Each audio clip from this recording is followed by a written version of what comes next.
ਸਤਿ ਸ਼੍ਰੀ ਅਕਾਲ ਮੇਰੇ ਸਾਰੇ ਦੋਸਤੋ, ਕੀ ਹਾਲ ਨੇ ਜੀ। ਉਮੀਦ ਕਰਦਾ ਬਿਲਕੁਲ ਠੀਕ ਹੋਵੋਗੇ। ਅਤੇ ਭਾਈ ਅੱਜ ਤੁਹਾਡੇ ਵਾਸਤੇ ਲੈ ਕੇ ਆਇਆ ਮੈਂ ਮੋਕ ਟੈਸਟ ਬਾਰਡ ਅਟੈਂਡੈਂਟ ਦਾ। ਠੀਕ ਹੈ ਜੀ, ਬਹੁਤ ਮੁਸ਼ਕਿਲ ਨਾਲ ਬਣਾਇਆ ਭਾਈ। ਮੁਸ਼ਕਿਲ ਨਾਲ ਤਾਂ ਬਣਿਆਗਾ ਕਿਉਂਕਿ ਸਿਰ ਬਹੁਤ ਦਰਦ ਕਰ ਰਿਹਾ ਸੀ ਅਤੇ ਕੱਲ੍ਹ ਵੀ ਟਾਈਮ ਨਹੀਂ ਲੱਗਾ ਕੱਲ੍ਹ, ਕਿਉਂਕਿ ਤੁਹਾਨੂੰ ਪਤਾ ਕਿ ਹੁਣ ਝੋਨੇ ਦੀ ਰੁੱਤ ਹੈ। ਠੀਕ ਹੈ, ਅਤੇ ਥੋੜ੍ਹੇ ਮੋਟੇ ਕੰਮ ਵੀ ਹੋ ਜਾਂਦੇ ਆ। ਉਹ ਤਾਂ ਬਾਹਲਾ ਪੰਗਾ ਲੈਤਾ ਨਹੀਂ ਆਪਾਂ, 3-4 ਕਿੱਲਿਆਂ ਦੇ ਪੰਗਾ ਲੈਤਾ ਹੋਇਆ ਅਤੇ ਉਸ ਨੇ ਹੀ ਆਪਣੀਆਂ ਤਸੱਲੀਆਂ ਕਰਾ ਦਿੱਤੀਆਂ।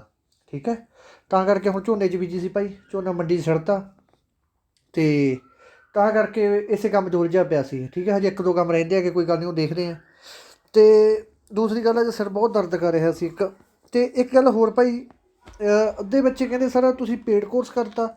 ਨਹੀਂ ਬੱਚੋ, ਮੈਂ ਪੇਡ ਕੋਰਸ ਨਹੀਂ ਕਰਿਆ। ਮੈਂ ਤੁਹਾਡੇ ਨਾਲ ਪ੍ਰੋਮਿਸ ਕੀਤਾ ਹੋਇਆ, ਜਿਹਦੇ ਚੈਨਲ ਸ਼ੁਰੂ ਕੀਤਾ ਸੀ ਉਸ ਦਿਨ ਦੀ ਮੈਂ ਭਾਈ ਆਪਾਂ ਪ੍ਰੋਮਿਸ ਕੀਤਾ ਸੀ ਕਿ ਆਪਾਂ ਕਦੇ ਵੀ ਪੇਡ ਕੋਰਸ ਸ਼ੁਰੂ ਨਹੀਂ ਕਰਾਂਗੇ। ਠੀਕ ਹੈ, ਇਹ ਚੈਨਲ ਸਿਰਫ ਤੁਹਾਡੀ ਭਲਾਈ ਵਾਸਤੇ ਬਣਾਇਆ ਹੋਇਆ, ਇਹ ਕੋਈ ਪੈਸੇ ਵਾਸਤੇ ਨਹੀਂ ਬਣਾਇਆ ਵਾ ਆਪਣਾ। ਪਹਿਲੀ ਗੱਲ ਤਾਂ ਇਹ। ਦੂਸਰੀ ਗੱਲ ਭਾਈ, ਜੇ ਪੈਸੇ ਇਕੱਠੇ ਕਰਨੇ ਹੁੰਦੇ, ਤੁਹਾਨੂੰ ਪਤਾ ਕਿ ਪੈਸੇ ਇਕੱਠੇ ਕਰਨ ਵਾਸਤੇ ਬਹੁਤ ਕੰਮ ਪਿਆ। ਮੋਕ ਟੈਸਟ ਹੀ ਮੈਂ ਜਿਹਦੇ ਮਰਜ਼ੀ ਵੇਚ ਦਿੰਦਾ। ਉਹ ਜਿਹੜੇ ਉਹ ਦੂਸਰੀ ਗੱਲ ਰਹੀ ਵਿਨੋਦ ਸਰ ਦੀ, ਉਹ ਵਿਨੋਦ ਸਰ ਮੇਰੇ ਫਰੈਂਡ ਨੇ, ਉਹਨਾਂ ਦਾ ਇੰਸਟੀਟਿਊਟ ਹੈ ਇੱਥੇ ਬਰਨਾਲੇ OCDC। ਠੀਕ ਹੈ, ਅਤੇ ਉਹਨਾਂ ਦਾ ਇੰਸਟੀਟਿਊਟ ਆ। ਉਹ ਮੈਨੂੰ ਕਈ ਵਾਰ ਕਹਿ ਦਿੰਦੇ, ਵਧੀਆ ਫਰੈਂਡ ਆ ਅਸੀਂ ਦੋਨੇ, ਅਤੇ ਉਹ ਕਹਿ ਦਿੰਦੇ ਕਿ ਸਰ ਆਹ ਪਾ ਦਿਓ ਗਰੁੱਪ 'ਚ, ਤਾਂ ਕਰਕੇ ਮੈਂ ਗਰੁੱਪ 'ਚ ਪਾ ਦਿੰਦਾ ਹੁੰਦਾ। ਠੀਕ ਹੈ ਪੁੱਤਰੋ, ਅਤੇ ਵਧੀਆ ਪੜ੍ਹਾਉਂਦੇ ਆ ਸਰ ਉਹ ਵੀ। ਅਤੇ ਉਹਦੇ ਵਾਸਤੇ ਭਾਈ ਦੇਖੋ, ਅੱਜ ਆਪਾਂ ਲੈ ਕੇ ਆਏ ਬਾਰਡ ਅਟੈਂਡੈਂਟ ਮੋਕ ਟੈਸਟ। ਇੱਕ ਸਾਰੇ ਬੱਚੇ ਜਿਨ੍ਹਾਂ ਨੇ ਵੀ ਇਹ ਮੋਕ ਟੈਸਟ ਲਾਉਣਗੇ, ਇੱਕ ਨਾ ਯਾਰ ਇਹ ਵੀਡੀਓ ਲੰਬੀ ਜਾਊਗੀ, ਇੱਕ ਨਾ ਦੀ ਕਾਪੀ ਪੈਨ ਕੋਲੇ ਰੱਖਿਓ, ਜਿਹੜੇ ਨਾਲ ਮੈਂ ਐਕਸਟਰਾ ਪੁਆਇੰਟ ਲਿਖਾਊਂਗਾ ਨਾ ਉਹ ਲਿਖਦੇ ਜਾਇਓ। ਠੀਕ ਹੈ, ਅਤੇ ਚਲੋ ਸਾਡਾ ਸਰੀਰ ਦੇ ਵਿੱਚ ਮਨੁੱਖੀ ਖੂਨ ਦਾ pH ਮਾਨ ਕਿੰਨਾ ਹੁੰਦਾ। ਇਹ ਪ੍ਰਸ਼ਨ ਪੇਪਰ ਦੇ ਵਿੱਚ ਬਹੁਤ ਵਾਰੀ ਪੁੱਛਿਆ ਜਾਂਦਾ। ਸਿਰਫ ਇੰਪੋਰਟੈਂਟ ਪ੍ਰਸ਼ਨ ਜਿਹੜੇ ਆਉਣ ਦੇ ਚਾਂਸ ਨੇ ਉਹੀ ਕੱਢ ਕੇ ਲਿਆਉਂਦੇ ਆ। 90 ਨੰਬਰਾਂ ਦਾ ਪੇਪਰ ਹੈ ਭਾਈ ਇਹ, ਜੇ ਆਪਦੇ ਐਂਡ ਦੇ ਨੰਬਰ ਕਾਊਂਟ ਕਰ ਲਓ ਕਿੰਨੇ ਆਉਣਗੇ। ਠੀਕ ਹੈ, ਦੇਖੋ ਸਾਡੇ ਸਰੀਰ ਦਾ pH ਮਾਨ ਕੀ ਹੁੰਦਾ ਗਾ। ਅਤੇ ਪਹਿਲੀ ਗੱਲ ਤਾਂ ਅੱਧੇ ਬੱਚਿਆਂ ਨੂੰ ਤਾਂ ਇਹੀ ਨਹੀਂ ਪਤਾ ਹੁੰਦਾ ਕਿ pH ਹੁੰਦਾ ਕੀ ਹੈ। pH ਬੱਚੋ ਇੱਕ ਇਹ ਮਾਤਰਾ ਹੁੰਦੀ ਹੈ, ਇੱਕ ਸਕੇਲ ਹੁੰਦਾ ਗਾ, ਜਿਹਦੇ ਦੁਆਰਾ ਕੀ ਕਰਿਆ ਜਾਂਦਾ ਹੁੰਦਾ ਗਾ, ਆਪਣਾ ਮੀਅਰਮੈਂਟ ਕੀਤਾ ਜਾਂਦਾ ਹੁੰਦਾ। ਠੀਕ ਹੈ, ਇਹ ਮੀਅਰਮੈਂਟ ਕੀਤਾ ਜਾਂਦਾ ਹੁੰਦਾ ਕਿ ਕਿੰਨਾ pH ਹੈ, ਜਾਂ pH ਦੀ ਫੁੱਲ ਫਾਰਮ ਕੀ ਹੁੰਦੀ ਹੈ। ਇਹ ਚੀਜ਼ ਫੁੱਲ ਫਾਰਮ ਨਾਲ ਕਦੇ ਪੁੱਛੀ ਨਹੀਂ ਗਈ ਕਿ pH ਦਾ ਕੰਮ ਕੀ ਹੁੰਦਾ ਗਾ। pH ਦਾ ਫੁੱਲ ਫਾਰਮ ਦੇਖ ਲਓ, ਸਭ ਤੋਂ ਪਹਿਲਾਂ ਕੀ ਮਤਲਬ ਹੁੰਦਾ pH ਦਾ। ਇਹ ਨਾਲ ਹੀ ਮਿਲੀ ਜਾਂਦੀ ਹੈ ਕੋਈ ਚੀਜ਼ ਦੀ ਘਣਤਾ ਜਾਂ ਉਹਦਾ ਦਰ ਹੁੰਦੀ ਹੈ, ਕਿੰਨੀ ਹੈ ਉਹਦੀ ਦਰ। ਦੇਖੋ ਇਹ ਜਿਹੜੀ pH ਦੀ ਫੁੱਲ ਫਾਰਮ ਹੈਗੀ, ਇਹਦਾ ਫਾਰਮ ਹੈਗੀ ਹੈ ਪੋਟੈਂਸ਼ੀਅਲ ਆਫ ਹਾਈਡਰੋਜਨ। ਠੀਕ ਹੈ, ਪੋਟੈਂਸ਼ੀਅਲ ਆਫ ਹਾਈਡਰੋਜਨ ਹੈ ਜਿਹੜੀ, ਉਹ pH ਦੀ ਫੁੱਲ ਫਾਰਮ ਹੈਗੀ। ਦੂਸਰੀ ਗੱਲ, ਇਹਦੀ ਖੋਜ ਕਿਹਨੇ ਕੀਤੀ ਸੀ? ਇਹਦੀ ਖੋਜ ਭਾਈ ਵੈਸੇ ਦੀ ਖੋਜ ਬਹੁਤ ਟਾਈਮ ਪਹਿਲਾਂ ਕੀਤੀ ਗਈ ਸੀ, ਪਰ ਜਿਹੜੀ ਮੇਨ ਇਹਦਾ ਸਿਹਰਾ ਜਾਂਦਾ ਗਾ ਉਹ ਜਾਂਦਾ 1923 ਦੇ ਵਿੱਚ। ਇਹਦੀ ਖੋਜ ਕੀਤੀ ਗਈ ਸੀ, ਕਿਹਦੇ ਦੁਆਰਾ ਕੀਤੀ ਗਈ ਸੀ? ਡੈਨਿਸ਼ ਦੁਆਰਾ। ਠੀਕ ਹੈ, ਡੈਨਿਸ਼ ਕੀ ਸੀ ਇਹ? ਬਾਇਓਕੈਮਿਸਟ ਸੀ। ਠੀਕ ਹੈ, ਇਹਨੇ ਖੋਜ ਕਰੀ ਸੀ। ਵੈਸੇ 2 ਜਣੇ ਸੀ, ਵੈਸੇ ਇਹਦਾ ਨਾਮ ਜ਼ਿਆਦਾ ਆਉਂਦਾ ਗਾ ਇਹਦੇ ਵਿੱਚ। ਠੀਕ ਹੈ, ਹੁਣ 2 ਚੀਜ਼ਾਂ ਕਿਹੜੀਆਂ ਹੋ ਗਈਆਂ ਇਹ ਨਾਲ? ਕਿਸੇ ਚੀਜ਼ ਦੀ ਜਿਵੇਂ ਮੀਟਰ ਨਾਲ ਬੁਖਾਰ ਚੈੱਕ ਕਰਦੇ ਹੋ, ਜਿਵੇਂ ਕਿਸੇ ਵੀ ਚੀਜ਼ ਦਾ pH ਪਤਾ ਕਰਨਾ ਹੈ, ਪੋਟੈਂਸ਼ੀਅਲ ਆਫ ਹਾਈਡਰੋਜਨ ਪਤਾ ਕਰਨੀ ਹੈ, ਉਹ 1923 ਦੇ ਵਿੱਚ ਡੈਨਿਸ਼ ਨੇ ਜਿਹੜਾ ਬਣਾਇਆ ਸੀ ਮੀਟਰ, ਉਹਦੇ ਅਨੁਸਾਰ ਕੀਤੀ ਜਾਂਦੀ ਹੈ। ਠੀਕ ਹੈ, ਇਹ ਗੱਲ ਯਾਦ ਰੱਖਣੀ ਹੈ। ਇੱਕ ਇਹਦਾ ਨੰਬਰ ਪੁੱਛਿਆ ਜਾਂਦਾ ਹੁੰਦਾ ਗਾ, ਕਿੰਨਾ ਨੰਬਰ ਹੁੰਦਾ ਇਹਦਾ? ਇਹਦਾ ਨੰਬਰ ਹੁੰਦਾ ਭਾਈ 0 ਤੋਂ ਲੈ ਕੇ 14 ਤੱਕ ਇਹਦਾ ਨੰਬਰ ਹੁੰਦਾ ਗਾ। ਇਹ ਗੱਲ ਯਾਦ ਰੱਖਣੀ, ਕਿੰਨੇ ਤੋਂ ਲੈ ਕੇ 0 ਤੋਂ ਲੈ ਕੇ 14 ਤੱਕ ਜਿਹੜਾ ਇਹਦਾ ਨੰਬਰ ਹੁੰਦਾ ਗਾ। ਅਤੇ ਦੂਸਰੀ ਗੱਲ, ਇੱਕ ਵਾਰੀ ਗੱਲ ਤਾਂ ਇਹ ਬਣ ਗਈ ਜਿਹੜੀ ਮੇਨ। ਦੂਸਰੀ ਗੱਲ, 1 ਤੋਂ ਲੈ ਕੇ 6 ਤੱਕ ਜਿਹੜੀ ਚੀਜ਼ ਹੁੰਦੀ ਹੈ ਉਹਨੂੰ ਆਪਾਂ ਰੱਖਦੇ ਹਾਂ ਐਸਿਡਿਕ ਦੀ ਸ਼੍ਰੇਣੀ ਦੇ ਵਿੱਚ। ਕਿਹੜੀ ਸ਼੍ਰੇਣੀ ਵਿੱਚ? ਐਸਿਡਿਕ ਦੀ ਸ਼੍ਰੇਣੀ ਦੇ ਵਿੱਚ। ਜਿਹੜਾ 7 ਆ ਜਾਂਦਾ, 7 ਤੋਂ ਆਪਾਂ ਰੱਖਦੇ ਨਿਊਟਰਲ ਦੇ ਵਿੱਚ। ਠੀਕ ਹੈ, ਇਸ ਤੋਂ ਬਾਅਦ 8 ਤੋਂ ਲੈ ਕੇ 14 ਤੱਕ ਜਿਹੜੀ ਲੜੀ ਵਗ ਜਾਂਦੀ ਹੈ ਉਹਨੂੰ ਆਪਾਂ ਰੱਖਦੇ ਹਾਂ ਅਲਕਲਾਈਨ ਦੇ ਵਿੱਚ। ਦੇਖੋ ਸਪੈਲਿੰਗ ਲਿਖ ਦਿੰਦਾ, ਅਲਕਲਾਈਨ ਦੇ ਵਿੱਚ। ਠੀਕ ਹੈ, pH ਤੇ ਸਹੀ ਡਾਕਟਰੀ ਹੋ ਗਈ। ਜਿਹੜਾ ਮੈਂ pH ਮਾਨ ਹੁੰਦਾ ਖੂਨ ਦਾ ਉਹ ਹੁੰਦਾ 7.4। ਠੀਕ ਹੈ, ਅਸਲੀ 7.4 ਹੀ ਮੰਨਿਆ ਜਾਂਦਾ, ਇਹ ਗੱਲ ਯਾਦ ਰੱਖਣੀ ਹੈ। ਠੀਕ ਹੈ ਜੀ, ਚਲੋ ਹੁਣ ਚੱਲਦੇ ਅਗਲੇ ਪ੍ਰਸ਼ਨ 'ਤੇ। ਖੂਨ ਦੇ ਵਿੱਚ ਕਿਹੜਾ ਪ੍ਰੋਟੀਨ ਹੁੰਦਾ ਹੈ ਜੋ ਖੂਨ ਦਾ ਥੱਕਾ ਬਣਾਉਣ ਦੇ ਵਿੱਚ ਸਹਾਇਤਾ ਕਰਦਾ? ਪਹਿਲੀ ਗੱਲ, ਖੂਨ ਦਾ ਥੱਕਾ ਕਿੰਨੇ ਮਿੰਟ 'ਚ ਬਣਦਾ? ਇਹ ਪ੍ਰਸ਼ਨ ਆ ਸਕਦਾ। 3 ਤੋਂ 4 ਮਿੰਟ ਦੇ ਵਿੱਚ ਖੂਨ ਦਾ ਕੀ ਜੰਮ ਜਾਂਦਾ? ਥੱਕਾ ਜੰਮ ਜਾਂਦਾ। ਦੇਖੋ ਜਦੋਂ ਕਈ ਵਾਰੀ ਆਪਣੇ ਸੱਟ ਵੱਜ ਜਾਂਦੀ ਹੈ ਸਰੀਰ 'ਤੇ, ਆਪਣੇ ਸਰੀਰ ਦੇ ਵਿੱਚੋਂ ਬਲੱਡ ਨਿਕਲਣ ਲੱਗ ਜਾਂਦਾ। ਠੀਕ ਹੈ, ਉਹ ਜਿਹੜਾ ਬਲੱਡ ਆਪਣੇ ਸਰੀਰ ਦੇ ਵਿੱਚੋਂ ਨਿਕਲਦਾ ਗਾ, ਉਹ ਥੋੜ੍ਹੇ ਟਾਈਮ ਬਾਅਦ ਰੁਕ ਜਾਂਦਾ। ਉਹ ਰੁਕਣ ਦਾ ਕੀ ਕਾਰਨ ਹੁੰਦਾ ਕਿ ਆਪਣੇ ਸਰੀਰ ਦੇ ਵਿੱਚ ਜਿਹੜਾ ਬਲੱਡ ਹੁੰਦਾ ਗਾ ਉਹਦੇ ਵਿੱਚ ਇੱਕ ਇਹੋ ਜਿਹੀ ਚੀਜ਼ ਹੁੰਦੀ ਹੈ ਜਿਹਨੂੰ ਆਪਾਂ ਕਹਿੰਦੇ ਹਾਂ ਫਾਈਬਰੋਜਨ। ਠੀਕ ਹੈ ਜੀ, ਇਹ ਥੱਕਾ ਜਮਾਉਣ ਦੇ ਕੰਮ ਆਉਂਦਾ ਗਾ। ਥੱਕਾ ਦਾ ਮਤਲਬ ਕੀ ਹੁੰਦਾ? ਆਪਣਾ ਜੇ ਸਰੀਰ 'ਚ ਸੱਟ ਵੱਜ ਗਈ, ਖੂਨ ਨਿਕਲਦਾ, ਖੂਨ ਨੂੰ ਰੋਕਦਾ। ਕਿਹੜਾ? ਫਾਈਬਰੋਜਨ ਹੁੰਦਾ ਗਾ ਉਹ ਪ੍ਰੋਟੀਨ ਜਿਹੜਾ ਕਿ ਆਪਣੇ ਸਰੀਰ ਦੇ ਵਿੱਚ ਖੂਨ ਨੂੰ ਜਮਾਉਂਦਾ ਗਾ। ਇਹ ਗੱਲ ਯਾਦ ਰੱਖਣੀ ਹੈ।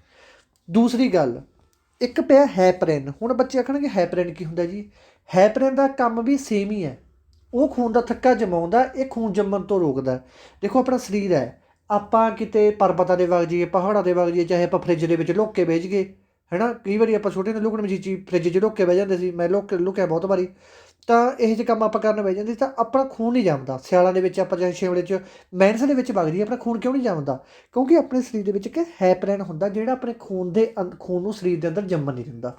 ਹੁਣ ਦੋ ਆਪਰੇਸ਼ਨ ਵਗ ਗਏ, ਥੱਕਾ ਕੌਣ ਜਮਾਉਂਦਾ? ਫਾਈਬਰੋਜਨ। ਅਤੇ ਆਪਣੇ ਸਰੀਰ ਦੇ ਅੰਦਰ ਖੂਨ ਕੌਣ ਨਹੀਂ ਜੰਮਣ ਦਿੰਦਾ? ਹੈਪਰਿਨ ਨਹੀਂ ਜੰਮਣ ਦਿੰਦਾ। ਦੋ ਚੀਜ਼ਾਂ ਕਲੀਅਰ ਹੋ ਗਈਆਂ। ਇੱਕ ਆਪਰੇਸ਼ਨ ਹੋਰ ਪੁੱਛੇ ਜੋ ਕਿ ਹੈਪਰਿਨ ਅਤੇ ਜਿਹੜਾ ਫਾਈਬਰੋਜਨ, ਇਹਨੂੰ ਕੌਣ ਬਣਾਉਂਦਾ ਆਪਣੀ ਬੋਡੀ ਦੇ ਵਿੱਚ? ਕਿਤੋਂ ਉਤਪੰਨ ਹੁੰਦੇ ਆ ਇਹ ਦੋਨੇ? ਪੈਦਾਵਾਰ ਕੌਣ ਹੈ? ਕੌਣ ਜਨਮ ਦਿੰਦਾ ਇਹਨਾਂ ਨੂੰ? ਇਹਨਾਂ ਨੂੰ ਜਨਮ ਦਿੰਦਾ ਆਪਾਂ ਨੂੰ ਲੀਵਰ। ਲੀਵਰ ਦਾ ਭਾਰ ਕਿੰਨਾ ਹੁੰਦਾ? 1.5 ਤੋਂ ਲੈ ਕੇ 2 kg ਤੱਕ। ਆਪਣੇ ਸਰੀਰ ਦੀ ਕੀ ਹੈ ਇਹ? ਸਭ ਤੋਂ ਵੱਡੀ ਗ੍ਰੰਥੀ ਹੈ। ਠੀਕ ਹੈ, ਹੁਣ ਚੱਲਦੇ ਆਪਾਂ ਅਗਲੇ ਪ੍ਰਸ਼ਨ 'ਤੇ।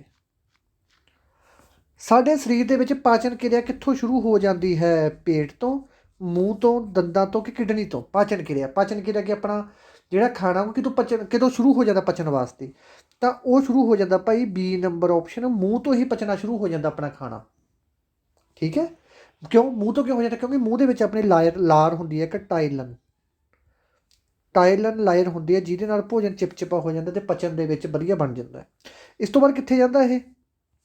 ਪੇਟ ਦੇ ਵਿੱਚ ਜਾਂਦਾ। ਪੇਟ ਨੂੰ ਆਪਾਂ ਕੀ ਕਹਿੰਦੇ ਹਾਂ? ਸਟੋਮਕ।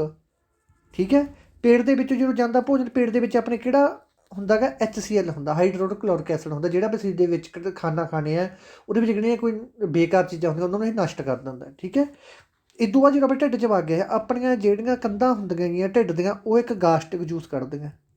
ਕੀ ਕੱਢਦੀਆਂ? ਉਹ ਇੱਕ ਗਾਸਟਿਕ ਜੂਸ ਕੱਢਦੀਆਂ। ਗਾਸਟਿਕ ਜੂਸ ਨਾਲ ਕੀ ਹੋ ਜਾਂਦਾ ਭਾਈ?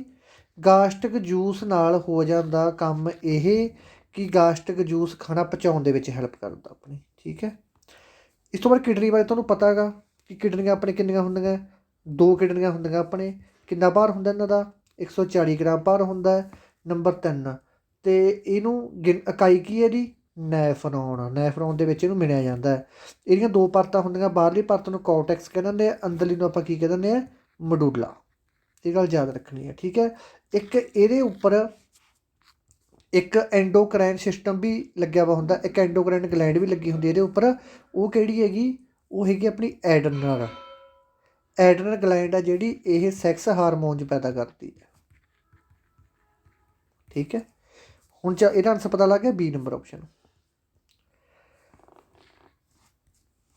ਬੀਨ ਵਿੱਚ ਕਿਹੜਾ ਖੂਨ ਆਉਂਦਾ ਹੈ? ਆਪਣੇ ਸਰੀਰ ਦੇ ਵਿੱਚ 2 ਚੀਜ਼ਾਂ ਹੁੰਦੀਆਂ, ਇੱਕ ਤਾਂ ਹੁੰਦੀ ਹੈ ਆਰਟਰੀ, ਇੱਕ ਹੁੰਦੀ ਹੈ ਵੀਨ। ਬੀਨ ਨੂੰ ਤਾਂ ਆਪਾਂ ਕਹਿੰਦੇ ਹਾਂ ਸ਼ਿਰਾ, ਇਹਨੂੰ ਕਹਿੰਦੇ ਆਪਾਂ ਧਮਨੀ। ਠੀਕ ਹੈ, ਹਮੇਸ਼ਾ ਧਮਨੀ ਦੇ ਵਿੱਚ ਤਾਂ ਆਉਂਦਾ ਸ਼ੁੱਧ ਖੂਨ, ਅਤੇ ਬੀਨ ਦੇ ਵਿੱਚ ਹਮੇਸ਼ਾ ਆਉਂਦਾ ਗਾ ਅਸ਼ੁੱਧ ਖੂਨ। ਜਿਹੜਾ ਤਾਂ ਸ਼ੁੱਧ ਖੂਨ ਹੁੰਦਾ ਇਹਦੇ ਵਿੱਚ ਕਿਹੜੀ ਗੈਸ ਹੁੰਦੀ ਹੈ? ਆਕਸੀਜਨ ਮੌਜੂਦ ਹੁੰਦੀ ਹੈ, ਇਹਦੇ ਵਿੱਚ ਆਕਸੀਜਨ ਘੁਲੀ ਹੋਈ ਹੁੰਦੀ ਹੈ। ਜਿਹੜਾ ਅਸ਼ੁੱਧ ਖੂਨ ਹੁੰਦਾ ਇਹਦੇ ਵਿੱਚ ਕਿਹੜੀ ਗੈਸ ਹੁੰਦੀ ਹੈ? Carbon dioxide. ਠੀਕ ਹੈ, ਇਹ ਗੱਲ ਯਾਦ ਰੱਖਣੀ ਹੈ। ਦੂਸਰੀ ਗੱਲ, ਆਰਟਰੀ ਹਮੇਸ਼ਾ ਸ਼ੁੱਧ ਖੂਨ ਲੈ ਕੇ ਆਉਂਦੀ ਹੈ ਅਤੇ ਬੀਨ ਹਮੇਸ਼ਾ ਅਸ਼ੁੱਧ ਖੂਨ ਲੈ ਕੇ ਆਉਂਦੀ ਹੈ। ਕਈ ਵਾਰੀ ਮੂਹਰੇ ਕੀ ਲੱਗ ਜਾਂਦਾ ਇਹਦੇ? ਪੁਲਮੇਰੀ। ਜੇ ਪੁਲਮੇਰੀ ਧਮਨੀ ਜਾਂ ਪੁਲਮੇਰੀ ਆਰਟਰੀ ਆ ਗਿਆ, ਫਿਰ ਇਹਨਾਂ ਨੇ ਪੁੱਛ ਲਿਆ ਕਿ ਕਿਹੜਾ ਖੂਨ ਲੈ ਕੇ ਆਉਂਦੀ ਹੈ, ਫਿਰ ਇਹ ਅਸ਼ੁੱਧ ਖੂਨ ਲੈ ਕੇ ਆਊਗੀ। ਅਤੇ ਜੇ ਪੁੱਛ ਲਿਆ ਭਾਈ ਪੁਲਮੇਰੀ ਬੀਨ ਕਿਹੜਾ ਖੂਨ ਲੈ ਕੇ ਆਉਂਦੀ ਹੈ, ਫਿਰ ਇਹ ਸ਼ੁੱਧ ਖੂਨ ਲੈ ਕੇ ਆਊਗੀ। ਇੱਥੋਂ ਉਲਝਣਾ ਨਹੀਂ ਹੈਗਾ। ਜੇ ਸਿੱਧਾ ਪੁੱਛ ਲਿਆ ਕਿ ਧਮਨੀਆਂ ਕਿਹੜਾ ਖੂਨ ਲੈ ਕੇ ਆਉਂਦੀਆਂ? ਸ਼ੁੱਧ ਖੂਨ 'ਚ ਕੀ ਹੁੰਦਾ? ਆਕਸੀਜਨ। ਜੇ ਪੁੱਛਿਆ ਸ਼ਿਰਾ ਕਿਹੜਾ ਖੂਨ ਲੈ ਕੇ ਆਉਂਦੀਆਂ? ਅਸ਼ੁੱਧ ਖੂਨ ਲੈ ਕੇ ਆਉਂਦੀਆਂ। ਅਸ਼ੁੱਧ ਖੂਨ ਦੇ ਵਿੱਚ ਕੀ ਹੁੰਦਾ? Carbon dioxide. ਜੇ ਉਹਨਾਂ ਨੇ ਮੂਹਰੇ ਪਲਮੇਰੀ ਲਾਤਾ, ਜਦੋਂ ਪਲਮੇਰੀ ਲੱਗ ਗਿਆ ਤਾਂ ਦੋਨਾਂ ਦਾ ਕੰਮ ਬਦਲ ਜੂਗਾ। ਠੀਕ ਹੈ, ਇਹ ਗੱਲ ਯਾਦ ਰੱਖਣੀ। ਤਾਂ ਇਹਨਾਂ ਸਿਰਫ ਪੁੱਛਿਆ ਕਿ ਬੀਨ ਕਿਹੜਾ ਖੂਨ ਲੈ ਕੇ ਆਉਂਦੀ ਹੈ, ਤਾਂ ਇਹ ਅਸ਼ੁੱਧ ਖੂਨ ਲੈ ਕੇ ਆਉਂਦੀ ਹੈ। ਸ਼ੁੱਧ ਖੂਨ ਦੇ ਵਿੱਚ ਕੀ ਹੁੰਦਾ ਹੈਗਾ? ਕੀ ਹੁੰਦਾ ਭਾਈ? Carbon dioxide. Okay, sex hormone ਕਿਸ ਗਲੈਂਡ ਵਿੱਚ ਉਤਪੰਨ ਹੁੰਦੇ ਹਨ? ਸਭ ਤੋਂ ਪਹਿਲਾਂ ਆਪਣੀ ਮਾਸਟਰ ਗਲੈਂਡ ਹੁੰਦੀ ਹੈ ਇੱਕ। ਮਾਸਟਰ ਗਲੈਂਡ ਦਾ ਕੀ ਕੰਮ ਹੁੰਦਾ? ਇਹ STH ਹਾਰਮੋਨਸ ਪੈਦਾ ਕਰਦੀ ਹੈ। ਇਹਦੇ ਨਾਲ ਕੀ ਹੁੰਦਾ? ਆਪਣੇ ਸਰੀਰ ਦਾ ਵਾਧਾ ਹੁੰਦਾ। ਐਡਰਨਲ ਗਲੈਂਡ, ਇਹ ਸਹੀ ਆਨਸਰ ਹੈ ਇਹਦਾ। B number option. ਜਿਹੜੇ ਬੱਚੇ ਨੇ ਆਨਸਰ ਲਾਇਆ ਉਹਨਾਂ ਦਾ ਆਨਸਰ ਬਿਲਕੁਲ ਸਹੀ ਹੈ। ਇਹ ਗਲੈਂਡ ਇਹ ਚੀਜ਼ ਪੈਦਾ ਕਰਦੀ ਹੈ। ਥਾਇਰਾਇਡ ਗਲੈਂਡ, ਇਹ ਤੁਹਾਨੂੰ ਕਰਵਾਇਆ ਹੋਇਆ, ਇਹ ਆਇਓਡੀਨ ਨੂੰ ਸਹੀ ਰੱਖਦੀ ਹੈ, ਅਤੇ ਪੈਰਾਥਾਇਰਾਇਡ ਆਪਣੇ ਸਰੀਰ ਵਿੱਚ ਕੈਲਸ਼ੀਅਮ ਦੀ ਮਾਤਰਾ ਨੂੰ ਸਹੀ ਰੱਖਦੀ ਹੈ। ਕਿਡਨੀ ਦੀ ਬਾਹਰਲੀ ਪਰਤ ਨੂੰ ਕੀ ਕਿਹਾ ਜਾਂਦਾ ਹੈਗਾ? ਮੈਡੂਲਾ, ਕੋਰਟੈਕਸ, ਨੈਫਰੋਨ ਕਿ ਕੋਈ ਨਹੀਂ। ਜਿਹੜਾ ਨੈਫਰੋਨ ਹੈ ਇਹਦਾ ਆਨਸਰ ਦੇਖ ਲਓ, ਬਾਹਰਲੀ ਪਰਤ ਨੂੰ ਕਿਹਾ ਜਾਂਦਾ ਕੋਰਟੈਕਸ, ਅੰਦਰਲੀ ਪਰਤ ਨੂੰ ਕੀ ਕਿਹਾ ਜਾਂਦਾ? ਮੈਡੂਲਾ। ਨੈਫਰੋਨ ਕੀ ਇਹਦੀ ਇਕਾਈ ਹੈ, ਤਾਂ ਇਹਦਾ ਆਨਸਰ ਬੀ ਨੰਬਰ ਆਪਸ਼ਨ ਜਿਹੜੇ ਬੱਚੇ ਨੇ ਲਾਇਆ ਉਹਨਾਂ ਦਾ ਆਨਸਰ ਬਿਲਕੁਲ ਸਹੀ ਹੈ। ਆਰ ਬੀ ਸੀ ਨੂੰ ਕੀ ਕਹਿੰਦੇ ਆ? Red blood cell. ਇੱਕ ਇਹਦਾ ਹੋਰ ਕੀ ਨਾਮ ਆ ਗਿਆ ਭਾਈ? ਅਰਿਥਰੋਸਾਈਟ। ਠੀਕ ਹੈ, ਜਿਹਦੀ ਘਾਟ ਪੈ ਜੇ ਸਰੀਰ ਦੇ ਵਿੱਚ ਆਰਬੀਸੀ ਨੂੰ ਉਹਨੂੰ ਕਹਾਂਗੇ ਆਪਾਂ ਅਰਿਥਰੋਪੀਨੀਆ। ਠੀਕ ਹੈ, ਅਤੇ ਆਰਬੀਸੀ ਉਮਰ ਕਿੰਨੀ ਹੁੰਦੀ ਹੈ? 120, 140, 80 ਕਿ 5 ਇਹਦੀ ਉਮਰ ਹੁੰਦੀ ਹੈ 120। ਅਤੇ ਆਰਬੀਸੀ ਦਾ ਰੈੱਡ ਕਲਰ ਕਾਹਦੇ ਕਰਕੇ ਹੁੰਦਾ ਗਾ? ਹੀਮੋਗਲੋਬਨ ਕਰਕੇ ਹੁੰਦਾ ਭਾਈ, ਇਹ ਗੱਲ ਯਾਦ ਰੱਖਣੀ ਹੈ। ਹੀਮੋਗਲੋਬਨ ਕਰਕੇ ਇਹਦਾ ਰੰਗ ਲਾਲ ਹੁੰਦਾ, ਅਤੇ ਹੀਮੋਗਲੋਬਨ ਦੇ ਵਿੱਚ ਕਿਹੜੀਆਂ ਕਿਹੜੀਆਂ ਚੀਜ਼ਾਂ ਹੁੰਦੀਆਂ? ਆਇਰਨ ਵੀ ਹੁੰਦਾ ਇਹਦੇ ਵਿੱਚ, ਇਹ ਗੱਲ ਯਾਦ ਰੱਖਣੀ ਹੈ। ਜਦੋਂ ਹੀਮੋਗਲੋਬਨ ਦੇ ਵਿੱਚ ਆਇਰਨ ਦੀ ਘਾਟ ਹੋ ਜਾਂਦੀ ਹੈ ਤਾਂ ਆਪਾਂ ਨੂੰ ਕਿਹੜੀ ਬਿਮਾਰੀ ਹੋ ਜਾਂਦੀ ਹੈ? ਅਨੀਮੀਆ। ਠੀਕ ਹੈ, ਦੇਖੋ ਕਿੰਨੇ ਆਪਰੇਸ਼ਨ ਬਣ ਗਏ ਇੱਕ ਆਪਰੇਸ਼ਨ ਤੋਂ। ਓਕੇ, ਇੱਕ ਜਿਹੜਾ ਆਰਬੀਸੀ ਹੁੰਦਾ ਇਹਦੇ ਵਿੱਚ ਨਿਊਕਲੀਅਸ ਨਹੀਂ ਹੁੰਦਾ। ਠੀਕ ਹੈ, ਨਿਊਕਲੀਅਸ ਨਹੀਂ ਹੁੰਦਾ ਇਹਦੇ ਵਿੱਚ। ਨੰਬਰ 2 'ਤੇ ਇਕੱਲਾ ਉੱਠ, ਜਿਹਨੂੰ ਆਪਾਂ ਕਹਿੰਦੇ ਹਾਂ ਕੈਮਲ, ਇਹ ਅਜਿਹਾ ਜਾਨਵਰ ਹੈ ਭਾਈ ਜਿਹਦੇ ਆਰਬੀਸੀ ਦੇ ਵਿੱਚ ਨਿਊਕਲੀਅਸ ਹੁੰਦਾ। ਠੀਕ ਹੈ, ਹੁਣ ਚੱਲਦੇ ਅੱਗੇ। ਇਹਦਾ ਆਨਸਰ 120 ਹੈ। ਇਹਨਾਂ ਵਿੱਚੋਂ ਕਿਸੇ ਵਿੱਚ ਕੇਂਦਰ ਮੌਜੂਦ ਹੁੰਦਾ ਹੈ? ਆਰਬੀਸੀ, WBC, ਪਲੇਟਲੇਟਸ ਕਿ ਨਨ ਆਫ ਦੀਜ਼?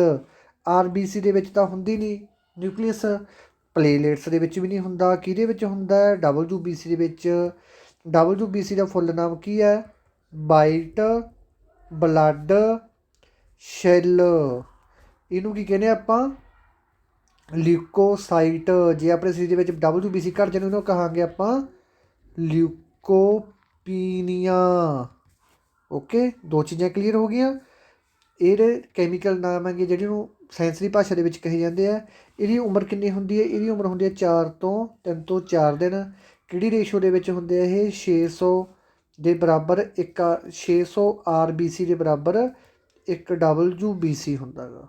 ਠੀਕ ਹੈ, ਜਿਹੜੀ ਬਲੱਡ ਕੈਂਸਰ ਦੀ ਪ੍ਰੋਬਲਮ ਆਉਂਦੀ ਹੈ ਉਹ ਵੀ WBC ਕਰਕੇ ਹੁੰਦੀ ਹੈ, ਕਿਉਂਕਿ ਜੇ ਨਿਊਕਲੀਅਸ ਹੁੰਦਾ ਗਾ ਕਈ ਵਾਰੀ ਉਹ ਮਤਲਬ ਅਨਕੰਟਰੋਲ ਹੋ ਜਾਂਦਾ ਗਾ, ਉਦੋਂ ਇਹ ਬਿਮਾਰੀ ਹੋ ਜਾਂਦੀ ਹੈ। ਠੀਕ ਹੈ, ਇਹ ਗੱਲ ਯਾਦ ਰੱਖਣੀ ਹੈ। ਸਾਡੇ ਸਰੀਰ ਦੇ ਵਿੱਚ ਕੁੱਲ ਕਿੰਨੀਆਂ ਮਾਸਪੇਸ਼ੀਆਂ ਹਨ? 500, 693, 683, 639। ਤਾਂ ਜਿਹੜੇ ਬੱਚੇ ਨੇ ਆਨਸਰ ਲਾਇਆ ਡੀ ਨੰਬਰ ਆਪਸ਼ਨ, ਉਹਦਾ ਆਨਸਰ ਬਿਲਕੁਲ ਸਹੀ ਹੈ ਭਾਈ। ਆਪਣੇ ਸਰੀਰ ਦੇ ਵਿੱਚ 639 ਮਾਸਪੇਸ਼ੀਆਂ ਹੈ। ਹੁਣ ਆਪਰੇਸ਼ਨ ਕਈ ਵਾਰੀ ਇਹ ਪਾ ਦਿੰਦੇ ਕਿ ਸਾਰੀਆਂ ਆਪਸ਼ਨ ਦੇਖਦੇ ਅਤੇ 639 ਥਾਂ 'ਤੇ 640 ਵੀ ਕਰ ਦਿੰਦੇ ਆ। ਤਾਂ ਤੁਸੀਂ ਇਹ ਨਹੀਂ ਕਹਿਣਾ ਕਿ ਭਾਈ ਤਾਂ 639 ਪੜ੍ਹ ਕੇ ਗਏ ਸੀ ਕਿ 640 ਕਿਵੇਂ ਆ ਗਿਆ। ਠੀਕ ਹੈ, ਤਾਂ ਇਹ ਥੋੜ੍ਹੀ ਜਿਹੀ ਐਸਟੀਮੇਟ ਤੁਸੀਂ ਆਪ ਹੀ ਕਰਨੀ ਹੈ। ਠੀਕ ਹੈ ਜੀ, 638 ਆ ਗਿਆ, 639 ਆ ਗਿਆ, 640, ਇਹਨਾਂ ਤਿੰਨਾਂ 'ਚ ਕੋਈ ਵੀ ਮਿਲ ਗਿਆ ਤਾਂ ਆਨਸਰ ਲਾ ਦੇਣਾ ਤੁਸੀਂ। ਠੀਕ ਹੈ, ਮਨੁੱਖੀ ਸਰੀਰ ਦੀ ਸਭ ਤੋਂ ਮਜ਼ਬੂਤ ਅਤੇ ਲੰਬੀ ਹੱਡੀ ਕਿਹੜੀ ਹੁੰਦੀ ਹੈ? ਫੀਮਰ, ਸਟੈਪਿਡਸ, ਪ੍ਰੋਲਿਟੀ, ਕੋਈ ਨਹੀਂ।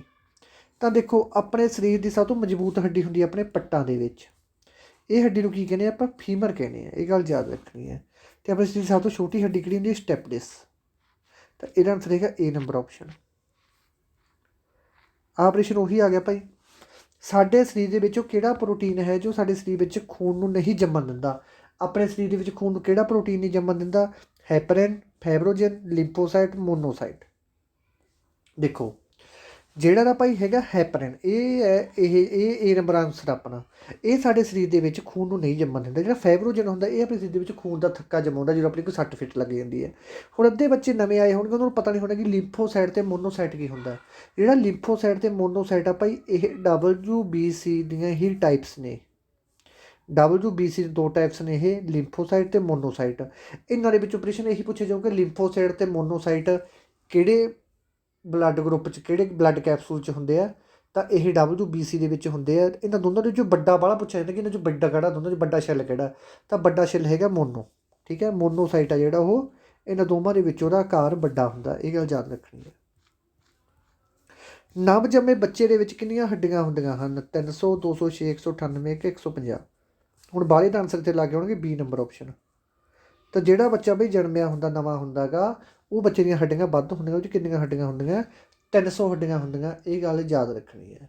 ਇੱਕ ਕਈ ਵਾਰੀ ਇਹ ਪੁੱਛ ਲੈਂਦੇ ਕਿ ਜਿਹੜੀ ਔਰਤ ਹੁੰਦੀ ਹੈ ਉਹਦਾ ਜਿਹੜਾ ਪ੍ਰੈਗਨੈਂਸੀ ਪੀਰੀਅਡ ਹੁੰਦਾ ਉਹ ਕਿੰਨਾ ਹੁੰਦਾ ਗਾ, ਠੀਕ ਹੈ। ਤਾਂ ਉਹ ਤੁਸੀਂ ਲਾਉਣਾ 9 ਮਹੀਨੇ ਦੀ 30 ਦਾ ਗੁਣਾ ਕਰ ਦਿਓ 180, 190 ਅਤੇ 180 ਦੇ ਵਿੱਚ ਹੁੰਦਾ। ਇਸ ਤੋਂ ਬਾਅਦ ਸਾਡੇ ਸਰੀਰ ਦੀ ਸਭ ਤੋਂ ਵੱਡੀ ਗ੍ਰੰਥੀ, ਜਿਹੜੀ ਗ੍ਰੰਥੀ ਦੀ ਗੱਲ ਕਰ ਰਹੇ ਨੇ ਪੁੱਤਰੋ, ਇਹ ਲੀਵਰ, ਪਿਊਟਰੀ, ਪੇਟ ਕਿ ਚਮੜੀ। ਸਾਡੇ ਸਰੀਰ ਦੀ ਸਭ ਤੋਂ ਛੋਟੀ ਗ੍ਰੰਥੀ ਤਾਂ ਹੈਗੀ ਆ ਭਈ ਪਿਊਟਰੀ ਗ੍ਰੰਥੀ, ਇਹ ਗੱਲ ਯਾਦ ਰੱਖਣੀ। ਇਹਨਾਂ ਨੇ ਕੀ ਪੁੱਛਿਆ, ਵੱਡੀ ਪੁੱਛੀ ਹੈ, ਤਾਂ ਵੱਡੀ ਹੈਗੀ ਆਪਣੇ ਸਰੀਰ ਦੀ ਸਭ ਤੋਂ ਵੱਡੀ ਗ੍ਰੰਥੀ ਲੀਵਰ। ਇਹ ਗੱਲ ਯਾਦ, ਲੀਵਰ ਬਾਰੇ ਸਾਰੀਆਂ ਚੀਜ਼ਾਂ ਤੁਹਾਨੂੰ ਡਿਟੇਲ ਦੇ ਵਿੱਚ ਮੈਂ ਸਮਝਾ ਗਿਆ। ਮਸਲ, ਮਾਸਪੇਸ਼ੀਆਂ ਦੇ ਵਿੱਚ ਕਿਹੜਾ ਪ੍ਰੋਟੀਨ ਹੁੰਦਾ? ਮਾਸਪੇਸ਼ੀਆਂ ਦੇ ਵਿੱਚ ਕਿਹੜਾ ਪ੍ਰੋਟੀਨ ਹੁੰਦਾ? ਐਕਟਨ ਹੁੰਦਾ ਹੈ, ਮਾਇਓਸਿਨ ਹੁੰਦਾ ਹੈ, ਫੂਥ, ਫਾਈਬਰੋਜਨ। ਫਾਈਬਰੋਜਨ ਤਾਂ ਹੁੰਦਾ ਬਲੱਡ ਦੇ ਵਿੱਚ, ਇਹਦਾ ਆਪਸ਼ਨ ਕੱਟੀ ਗਈ। ਐਕਟਨ ਅਤੇ ਮਾਇਓਸਿਨ ਇਹ ਦੋ ਪ੍ਰੋਟੀਨ ਹੁੰਦੇ ਆ ਜਿਹੜੇ ਮਾਸਪੇਸ਼ੀਆਂ ਦੇ ਵਿੱਚ ਜਾਂ ਮਸਲ ਦੇ ਵਿੱਚ ਹੁੰਦੇ ਨੇ। ਹੁਣ ਦੂਜਾ ਪ੍ਰਸ਼ਨ, ਆਪਣੇ ਸਰੀਰ ਦੇ ਵਿੱਚ ਹੱਡੀ ਨਾਲ ਕਿਹੜਾ ਕੈਮੀਕਲ ਜੋੜਦਾ? ਲਿਗਾਮੈਂਟ। ਆਪਣੇ ਸਰੀਰ ਨੂੰ ਆਪਣੇ ਸਰੀਰ ਦੀ ਹੱਡੀ ਨੂੰ ਮਾਸਪੇਸ਼ੀ ਨਾਲ ਕਿਹੜਾ ਜੋੜਦਾ ਗਾ? ਮਾਸਪੇਸ਼ੀ ਨਾਲ ਕਿਹੜਾ ਜੋੜਦਾ? ਟੰਡਣ। ਇਹ ਗੱਲ ਯਾਦ ਰਹੇ, ਲਿਗਾਮੈਂਟ ਅਤੇ ਟੰਡਣ, ਇਹਨਾਂ ਦੋਨਾਂ ਦੇ ਕੰਮ ਆਹ ਯਾਦ ਕਰ ਲਿਓ। ਮਨੁੱਖ ਦੇ ਸਰੀਰ ਦਾ ਸਭ ਤੋਂ ਵੱਡਾ ਸ਼ੈੱਲ ਕਿਹੜਾ ਗਾ?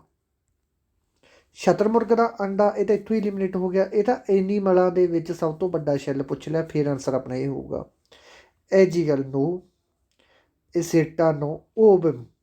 ਬੱਚੇਦਾਨੀ ਦੇ ਵਿੱਚ ਔਤਰੀ ਵਿੱਚ ਜਿਹੜਾ ਅੰਡਾ ਬਣਦਾ, ਬੱਚਾ ਜਦੋਂ ਸਪਰਮ ਬੱਚੇਦਾਨੀ ਦੇ ਅੰਡੇ ਨਾਲ ਕਨੈਕਟ ਹੁੰਦਾ ਤਾਂ ਬੱਚੇ ਦਾ ਜਨਮ ਹੁੰਦਾ ਗਾ, ਬੱਚੇ ਦੀ ਨੀਂਹ ਧਰੀ ਜਾਂਦੀ ਹੈ, ਤਾਂ ਉਹਦੇ ਵਿੱਚ ਓਵਮ ਦੇ ਵਿੱਚ ਬੱਚੇਦਾਨੀ ਜਿਹੜਾ ਬਣਦਾ ਉਹਨੂੰ ਕਿਹਾ ਜਾਂਦਾ। ਸੀ ਨੰਬਰ ਆਪਸ਼ਨ ਬਿਲਕੁਲ ਸਹੀ ਆਨਸਰ ਹੈ। ਜਿਹੜਾ ਸ਼ੈੱਲ ਸ਼ਬਦ ਹੈਗਾ ਇਹ ਕਿਸ ਭਾਸ਼ਾ ਤੋਂ ਲੈਤਾ ਗਿਆ ਹੈਗਾ?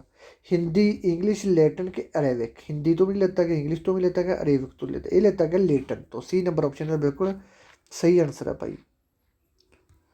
ਕਹਿੰਦੇ ਦਾ ਸਟੱਡੀ ਆਫ ਸ਼ੈੱਲ, ਠੀਕ ਹੈ, ਦਾ ਸਟੱਡੀ ਆਫ ਸ਼ੈੱਲ, ਜਿਹੜੀ ਸ਼ੈੱਲ ਦੀ ਕੋਈ ਵੀ ਸੈੱਲ ਦੀ ਸਟੱਡੀ ਕੀਤੀ ਜਾਂਦੀ ਹੈ ਤਾਂ ਉਹ ਸਟੱਡੀ ਨੂੰ ਕੀ ਕਿਹਾ ਜਾਂਦਾ ਗਾ? ਸੈੱਲ ਬੁੱਕ, ਮਾਈਕਰੋਗ੍ਰਾਫੀ ਜਾਂ ਸਾਈਟੋਲੋਜੀ ਕਿ ਨਨ ਆਫ ਦੀਜ਼। ਮਾਈਕਰੋਗ੍ਰਾਫੀ ਦਾ ਬੁੱਕ ਸੀ, ਸੈੱਲ ਵੀ ਇੱਕ ਬੁੱਕ ਸੀ, ਤਾਂ ਇਹਦਾ ਆਨਸਰ ਆ ਗਿਆ ਸੀ number option cytology. Blood group ਦੀ ਖੋਜ ਕਿਸ ਨੇ ਕੀਤੀ ਸੀ? ਫੰਕ ਨੇ ਨਹੀਂ ਕੀਤੀ ਸੀ। ਫੰਕ ਨੇ ਕਾਹਦੀ ਕੀਤੀ ਸੀ? ਵਿਟਾਮਿਨਾਂ ਦੀ ਖੋਜ ਕਰੀ ਸੀ। ਰਾਬਰਟ ਹੁੱਕ ਨੇ ਕਾਹਦੀ ਕੀਤੀ ਸੀ? ਇਹ ਤੁਸੀਂ ਦੱਸਣਾ ਹੁਣ। Karl Landsteiner, William Harvey. ਜਿਹੜਾ ਆਪਣੇ ਸਰੀਰ ਦੇ ਵਿੱਚ ਲਹੂ ਦਾ ਗੇੜ ਆ, ਜਿਹੜਾ ਕਿ ਦਿਲ ਤੋਂ ਖੂਨ ਫੇਫੜਿਆਂ 'ਚ ਜਾਂਦਾ, ਫੇਫੜਿਆਂ ਤੋਂ ਫਿਰ ਵਾਪਸ ਆਉਂਦਾ, ਇਹ ਗੇੜ ਲਹੂ ਦਾ ਚੱਲਦਾ, ਇਹ ਤਾਂ ਗੱਲ ਕੀਤੀ ਸੀ ਆਪਣੇ ਵਿਲੀਅਮ ਹਾਰਵੇ ਨੇ ਗੱਲ ਕਰੀ ਸੀ। ਇਹਦਾ ਜਿਹੜਾ ਸਾਰਾ ਰੋਬਰਟ ਹੁੱਕ ਨੇ ਕਾਹਦੀ ਕਰੀ ਸੀ? ਬਹੁਤ ਇੰਪੋਰਟੈਂਟ ਪ੍ਰਸ਼ਨ ਰੋਬਰਟ ਹੁੱਕ ਨਾਲ ਰਿਲੇਟਡ, ਦੱਸੋ। ਰੋਬਰਟ ਹੁੱਕ ਨੇ ਖੋਜ ਕਾਹਦੀ ਕਰੀ ਸੀ ਭਾਈ? ਸ਼ੈੱਲ ਦੀ ਖੋਜ ਕੀਤੀ ਸੀ, ਤੁਸੀਂ ਦੱਸੋ ਕਮੈਂਟਾਂ ਦੇ ਵਿੱਚ। ਕਾਰਲ ਲੈਂਸਟੀਨਰ ਦਾ ਬਿਲਕੁਲ ਸਹੀ ਆਨਸਰ, ਜਿਹਨੇ ਬਲੱਡ ਗਰੁੱਪ ਦੀ ਖੋਜ ਕਰੀ ਸੀ। ਆਪਣੇ ਕਿੰਨੇ ਬਲੱਡ ਗਰੁੱਪ ਹੈ? 4 ਬਲੱਡ ਗਰੁੱਪ ਆ, ਏ, ਬੀ, ਏ, ਵੀ, ਓ। ਜਿਹੜਾ ਓ ਬਲੱਡ ਗਰੁੱਪ ਹੈ ਇਹਨੂੰ ਪਹਿਲਾਂ ਸੀ ਬਲੱਡ ਗਰੁੱਪ ਵੀ ਕਿਹਾ ਜਾਂਦਾ ਹੁੰਦਾ ਸੀ, ਇਹ ਗੱਲ ਯਾਦ ਰੱਖਣੀ ਹੈ। ਜਿਹੜਾ ਤਾਂ ਏ ਬੀ ਹੈ ਇਹ ਤਾਂ ਸਾਰਿਆਂ ਤੋਂ ਖੂਨ ਲੈ ਸਕਦਾ ਹੈ,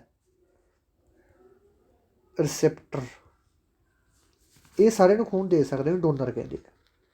ਜਿਹੜਾ ਉਹ ਹੁੰਦਾ ਇਹਦੇ ਵਿੱਚ ਕੋਈ ਵੀ ਐਂਟੀਜਨ ਨਹੀਂ ਹੁੰਦਾ, ਅਤੇ ਏ ਬੀ ਦੇ ਵਿੱਚ ਕੋਈ ਵੀ ਐਂਟੀਬੋਡੀ ਨਹੀਂ ਹੁੰਦੀ। ਬਸ ਆਹ ਚੀਜ਼ ਯਾਦ ਕਰ ਲਓ, ਤੁਹਾਡਾ ਸਾਰਾ ਮਾਮਲਾ ਕਲੀਅਰ ਹੋ ਜਾਊਗਾ, ਠੀਕ ਹੈ। ਅਤੇ ਇਹਦਾ ਆਨਸਰ ਕੀ ਸੀ? Karl Landsteiner. Factory of protein ਕਿਹਨੂੰ ਕਿਹਾ ਜਾਂਦਾ ਭਾਈ? ਰਾਈਬੋਸੋਮ, ਲਾਈਬੋਸੋਮ, ਇੱਕੋ, ਇਲਕੈਰੀਟੋਕ ਕਿ ਨਨ ਆਫ ਦੀਜ਼। ਤਾਂ ਫੈਕਟਰੀ ਆਫ ਪ੍ਰੋਟੀਨ ਇਹ ਕਿਹਾ ਜਾਂਦਾ ਆਪਣੇ ਲਾਈਜ਼ੋਸੋਮ ਨੂੰ, ਤਾਂ ਕਿਹਾ ਨਹੀਂ ਜਾਂਦਾ। ਲਾਈਜ਼ੋਸੋਮ ਨੂੰ ਤਾਂ ਆਪਾਂ ਕਹਿੰਦੇ ਸੁਸਾਈਡ ਵਾਈਗ, ਇਹਦਾ ਸੁਸਾਈਡ ਵਾਈਗ ਕਿਹਾ ਜਾਂਦਾ ਗਾ। ਆ ਹੀ ਨਹੀਂ ਸਕਦਾ, ਇਹਦਾ ਕਿਸਮ ਹੈ, ਤਾਂ ਰਾਈਬੋਸੋਮ ਇਹਦਾ ਬਿਲਕੁਲ ਸਹੀ ਆਨਸਰ ਹੈ। ਸਾਡੇ ਸਰੀਰ ਦੇ ਵਿੱਚ ਪਾਣੀ ਕਿਹੜੇ ਹਿੱਸੇ 'ਚ ਮੌਜੂਦ ਹੁੰਦਾ ਗਾ? ਗੋਲਗੀ ਬੋਡੀ, ਰਾਈਬੋਸੋਮ, ਕੰਟਰੋਸੋਮ। ਇਹ ਤਾਂ ਆ ਹੀ ਨਹੀਂ ਸਕਦਾ, ਗੁਣਸੂਤਰ ਆ ਗਏ। ਰਾਈਬੋਸੋਮ ਵਾਸਤੇ ਇਹਨੂੰ ਫੈਕਟਰੀ ਆਫ ਪ੍ਰੋਟੀਨ ਕਿਹਾ ਜਾਂਦਾ, ਇਹ ਵੀ ਨਹੀਂ ਆ ਸਕਦਾ। ਹੁਣ ਰੌਲਾ ਰਹਿ ਗਿਆ ਗੋਲਗੀ ਬੋਡੀ ਦੇ ਵਿੱਚ। ਜਿਹੜੀ ਗੋਲਗੀ ਬੋਡੀ ਹੁੰਦੀ ਇਹਦਾ ਕੰਮ ਤਾਂ ਇੱਕ ਥਾਂ ਤੋਂ ਐਨਰਜੀ ਦੂਸਰੇ ਥਾਂ 'ਤੇ ਐਨਰਜੀ ਲੈ ਕੇ ਜਾਣਾ ਗਾ, ਤਾਂ ਇਹ ਵੀ ਨਹੀਂ ਆ ਸਕਦਾ। ਜਿਹੜੇ ਬੋਕਲਸ ਹੁੰਦੇ ਆ ਇਹਦੇ ਵਿੱਚ ਆਪਣੇ ਸਰੀਰ ਦੇ ਵਿੱਚ ਜਿਹੜਾ ਪਾਣੀ ਹੁੰਦਾ ਉਹ ਇਹਨਾਂ ਦੇ ਵਿੱਚ ਮੌਜੂਦ ਹੁੰਦਾ। ਸਾਡੇ ਸਰੀਰ ਦਾ ਪਾਵਰ ਹਾਊਸ ਕਿਸ ਨੂੰ ਕਿਹਾ ਜਾਂਦਾ? ਮਾਈਕਰੋਕਾਂਡਰੀਆ, ਗੋਲਗੀ ਬੋਡੀ, ਸਟੈਰਨਮ, ਕੋਸ਼ਿਕਾ ਬਲ। ਤਾਂ ਇਹਦਾ ਆਨਸਰ ਹੈਗਾ ਮਾਈਕਰੋਕਾਂਡਰੀਆ ਨੂੰ ਸਾਡੇ ਸਰੀਰ ਦੀ ਪਾਵਰ ਹਾਊਸ ਕਿਹਾ ਜਾਂਦਾ ਹੈ। ਇਹਨਾਂ ਵਿੱਚੋਂ ਭੋਜਨ ਨੂੰ ਚਿਪਚਿਪਾ ਕਰਕੇ ਕੂਲਾ ਕਰਕੇ ਕੌਣ ਭੇਜਦਾ ਹੈ? ਲਾਈਜ਼ੋਸੋਮ। ਨੋ, ਲਾਈਜ਼ੋਸੋਮ ਦਾ ਕੀ ਮਤਲਬ? ਇਹਦਾ ਸੁਸਾਈਡ ਵਾਇਗ ਹੈਗੇ। ਟਾਈਲਨ ਇਹ ਲਾਰ ਹੈਗੀ। ਮਿਊਕਸ ਸੀ ਨੰਬਰ ਆਪਸ਼ਨ ਲੱਗ ਜਾਊਗਾ। ਹੁਣ ਤੁਸੀਂ ਕਹੋਗੇ ਕਿ ਮਿਊਕਸ ਕੀ ਹੁੰਦਾ? ਕਹੋਗੇ ਉਲਟੀ ਆ ਗਈ, ਜਿਹਨੂੰ ਆਪਾਂ ਪੰਜਾਬੀ ਦੇ ਵਿੱਚ ਨਲੀ ਕਹਿ ਦਿੰਦੇ ਹਾਂ ਕਿ ਭਾਈ ਫਲਾਣੇ ਬੰਦੇ ਨਲੀ ਆਈ ਪਈ ਹੈ, ਨਲੀ ਮਾਰ ਕੇ ਚਪੇੜਾ ਨਲੀ ਕੱਢ ਦੂੰ, ਉਹ ਚੀਜ਼ ਨੂੰ ਮਿਊਕਸ ਕਿਹਾ ਜਾਂਦਾ। ਆਪਣੇ ਸਰੀਰ ਦੇ ਵਿੱਚ ਡੇਲੀ 1 ਤੋਂ 2 ਲੀਟਰ, ਇਹ 1 ਤੋਂ 1.5 ਲੀਟਰ ਮਿਊਕਸ ਆਪਣੇ ਸਰੀਰ ਦੇ ਵਿੱਚ ਬਣਦਾ ਹੈਗਾ। ਇਹ ਗੱਲ ਯਾਦ ਰੱਖਣੀ ਹੈ। ਦੰਦਾਂ ਦੇ ਅਧਿਐਨ ਨੂੰ ਕੀ ਕਹਿੰਦੇ ਹਨ? ਅਨਾਟੋਲੋਜੀ। ਇਹ ਦੰਦਾਂ ਦੇ ਅਧਿਐਨ ਨੂੰ ਕਹਿੰਦੇ। ਇਹ ਤਾਂ ਬੇਸਿਕ ਕਿਹਾ ਜਾਂਦਾ, ਜਿਹੜਾ ਆਪਣੇ ਸਰੀਰ ਦੀ ਅੰਦਰਲੀ ਸੰਰਚਨਾ ਹੁੰਦੀ ਹੈ ਉਹਨੂੰ ਕਿਹਾ ਜਾਂਦਾ ਅਨਾਟੋਮੀ। ਇਹਦਾ ਅਨਸਰ ਆ ਨਹੀਂ ਸਕਦਾ। ਹਾਰਟੀਕਲਚਰ ਤੇ ਬਾਗਬਾਨੀ ਨਾਲ ਸੰਬੰਧਿਤ ਹੈ, ਖੇਤੀਬਾੜੀ ਨਾਲ। ਐਂਟਮੋਲੋਜੀ ਇਹ ਕੀੜੇ ਮਕੌੜਿਆਂ ਨਾਲ ਸੰਬੰਧਿਤ ਹੈਗੀ, ਤਾਂ ਇਹਦਾ ਅਨਸਰ ਆ ਜਾਊਗਾ ਅਡੰਟੋਲੋਜੀ, ਇਹ ਦੰਦਾਂ ਨਾਲ ਸੰਬੰਧਿਤ ਹੈ। ਇਹ ਗੱਲ ਯਾਦ ਰੱਖਣੀ ਹੈ। ਸਾਡੇ ਸਰੀਰ ਦੇ ਵਿੱਚ ਅਮੀਨੋ ਐਸਿਡ ਦੀ ਸੰਖਿਆ ਕਿੰਨੀ ਹੈ? ਸਾਡੇ ਸਰੀਰ ਦੇ ਵਿੱਚ ਨਾ 2 ਹਾਰਮੋਨਸ ਹੁੰਦੇ ਆ। ਇੱਕ ਤਾਂ ਹੁੰਦਾ ਪੈਪਸਿਨ, ਇੱਕ ਹੁੰਦਾ ਰੈਨਿਨ। ਜਿਹੜਾ ਪੈਪਸਿਨ ਹੁੰਦਾ ਹੈਗਾ, ਇਹ ਸਾਡੇ ਸਰੀਰ ਦੇ ਵਿੱਚ ਕੀ ਬਣਾਉਂਦਾ? ਪੈਪਟੋਨ ਬਣਾਉਂਦਾ ਹੈ। ਪੈਪਟੋਨ ਤੋਂ ਕੀ ਬਣਦਾ? ਪੋਲੀਪੈਪਟਾਈਡ। ਅਤੇ ਪੋਲੀਪੈਪਟਾਈਡ ਤੋਂ ਕੀ ਬਣਦਾ ਹੈਗਾ? Amino acid. ਇਹ ਗੱਲ ਯਾਦ ਰੱਖਣੀ ਹੈ। ਅਮੀਨੋ ਐਸਿਡ ਨੂੰ ਆਪਾਂ ਪ੍ਰੋਟੀਨ ਕਹਿ ਦਿੰਦੇ ਹਾਂ। ਅਤੇ ਇਹਨਾਂ ਦੀ ਗਿਣਤੀ ਪੁੱਛੀਏ ਕਿੰਨੀ ਹੁੰਦੀ ਹੈ? 20 ਹੁੰਦੀ ਹੈ, 15 ਹੁੰਦੀ ਹੈ, 16 ਹੁੰਦੀ ਹੈ, 19 ਹੁੰਦੀ ਹੈ। ਤਾਂ ਜਿਹੜੇ ਬੱਚੇ ਨੇ ਇਹਦਾ ਆਨਸਰ ਲਾਇਆ A ਨੰਬਰ ਆਪਸ਼ਨ, ਉਹਦਾ ਆਨਸਰ ਬਿਲਕੁਲ ਸਹੀ ਹੈ। ਸਾਡੇ ਸਰੀਰ ਵਿੱਚ ਅਮੀਨੋ ਐਸਿਡ ਦੀ ਗਿਣਤੀ 20 ਹੁੰਦੀ ਹੈ। ਬਾਲਗ ਦੇ ਦੰਦਾਂ ਦਾ ਕੋਡ ਕਿੰਨਾ ਹੁੰਦਾ ਹੈ? ਸਭ ਤੋਂ ਪਹਿਲੀ ਗੱਲ, ਜਿਹੜਾ ਬੱਚਾ ਦੁੱਧ ਦੇ ਦੰਦ ਕਿੰਨੇ ਹੁੰਦੇ ਆਪਣੇ? 20 ਹੁੰਦੇ ਆ ਦੁੱਧ ਦੇ ਦੰਦ। ਅਸਲ ਦੇ ਵਿੱਚ ਆਪਣੀ ਲਾਈਫ ਦੇ ਵਿੱਚ ਕਿੰਨੇ ਦੰਦ ਹੁੰਦੇ ਆਪਣੇ? 32। ਅਤੇ ਸਾਰੇ ਆਪਣੇ ਜੀਵਨ ਦੇ ਵਿੱਚ ਕਿੰਨੇ ਦੰਦ ਹੁੰਦੇ ਆਪਣੇ? 52। ਇਹ ਗੱਲ ਯਾਦ ਰੱਖਣੀ ਹੈ। ਤਾਂ 21-23 ਕੋਡ 2013 ਦੁਬਾਰੇ 2065 ਕਿਹੜਾ ਕੋਡ ਆ ਕਹਿੰਦੇ ਜਿਹੜਾ ਆਪਣੇ ਬਾਲਕ ਦਾ? ਤਾਂ 21-23। ਜੇ ਇੱਥੇ ਆ ਜਾਂਦਾ 2102, ਇਹ ਹੁੰਦਾ ਨਵਜੰਮੇ ਬੱਚੇ ਦਾ, ਜਾਂ ਜਿਹੜੇ ਬੱਚੇ ਜਿਹਨੇ ਦੁੱਧ ਦੇ ਦੰਦ ਨਹੀਂ ਆਏ ਉਹਦਾ ਕੋਡ ਹੁੰਦਾ ਗਾ ਇਹ। ਠੀਕ ਹੈ। ਸਾਡੇ ਸਰੀਰ ਦੀ ਸਭ ਤੋਂ ਮਜ਼ਬੂਤ ਹੱਡੀ ਕਿਹੜੀ ਹੈਗੀ? ਜਬੜੇ ਦੀ, ਸਿਰ ਦੀ, ਉਂਗਲਾਂ ਦੀ ਅਤੇ ਕਲਾਈ ਦੀ। ਤਾਂ ਸਾਡੇ ਸਰੀਰ ਦੀ ਸਭ ਤੋਂ ਮਜ਼ਬੂਤ ਹੱਡੀ ਹੈਗੀ ਹੈ ਜਬੜੇ ਦੀ ਹੱਡੀ। ਓਕੇ।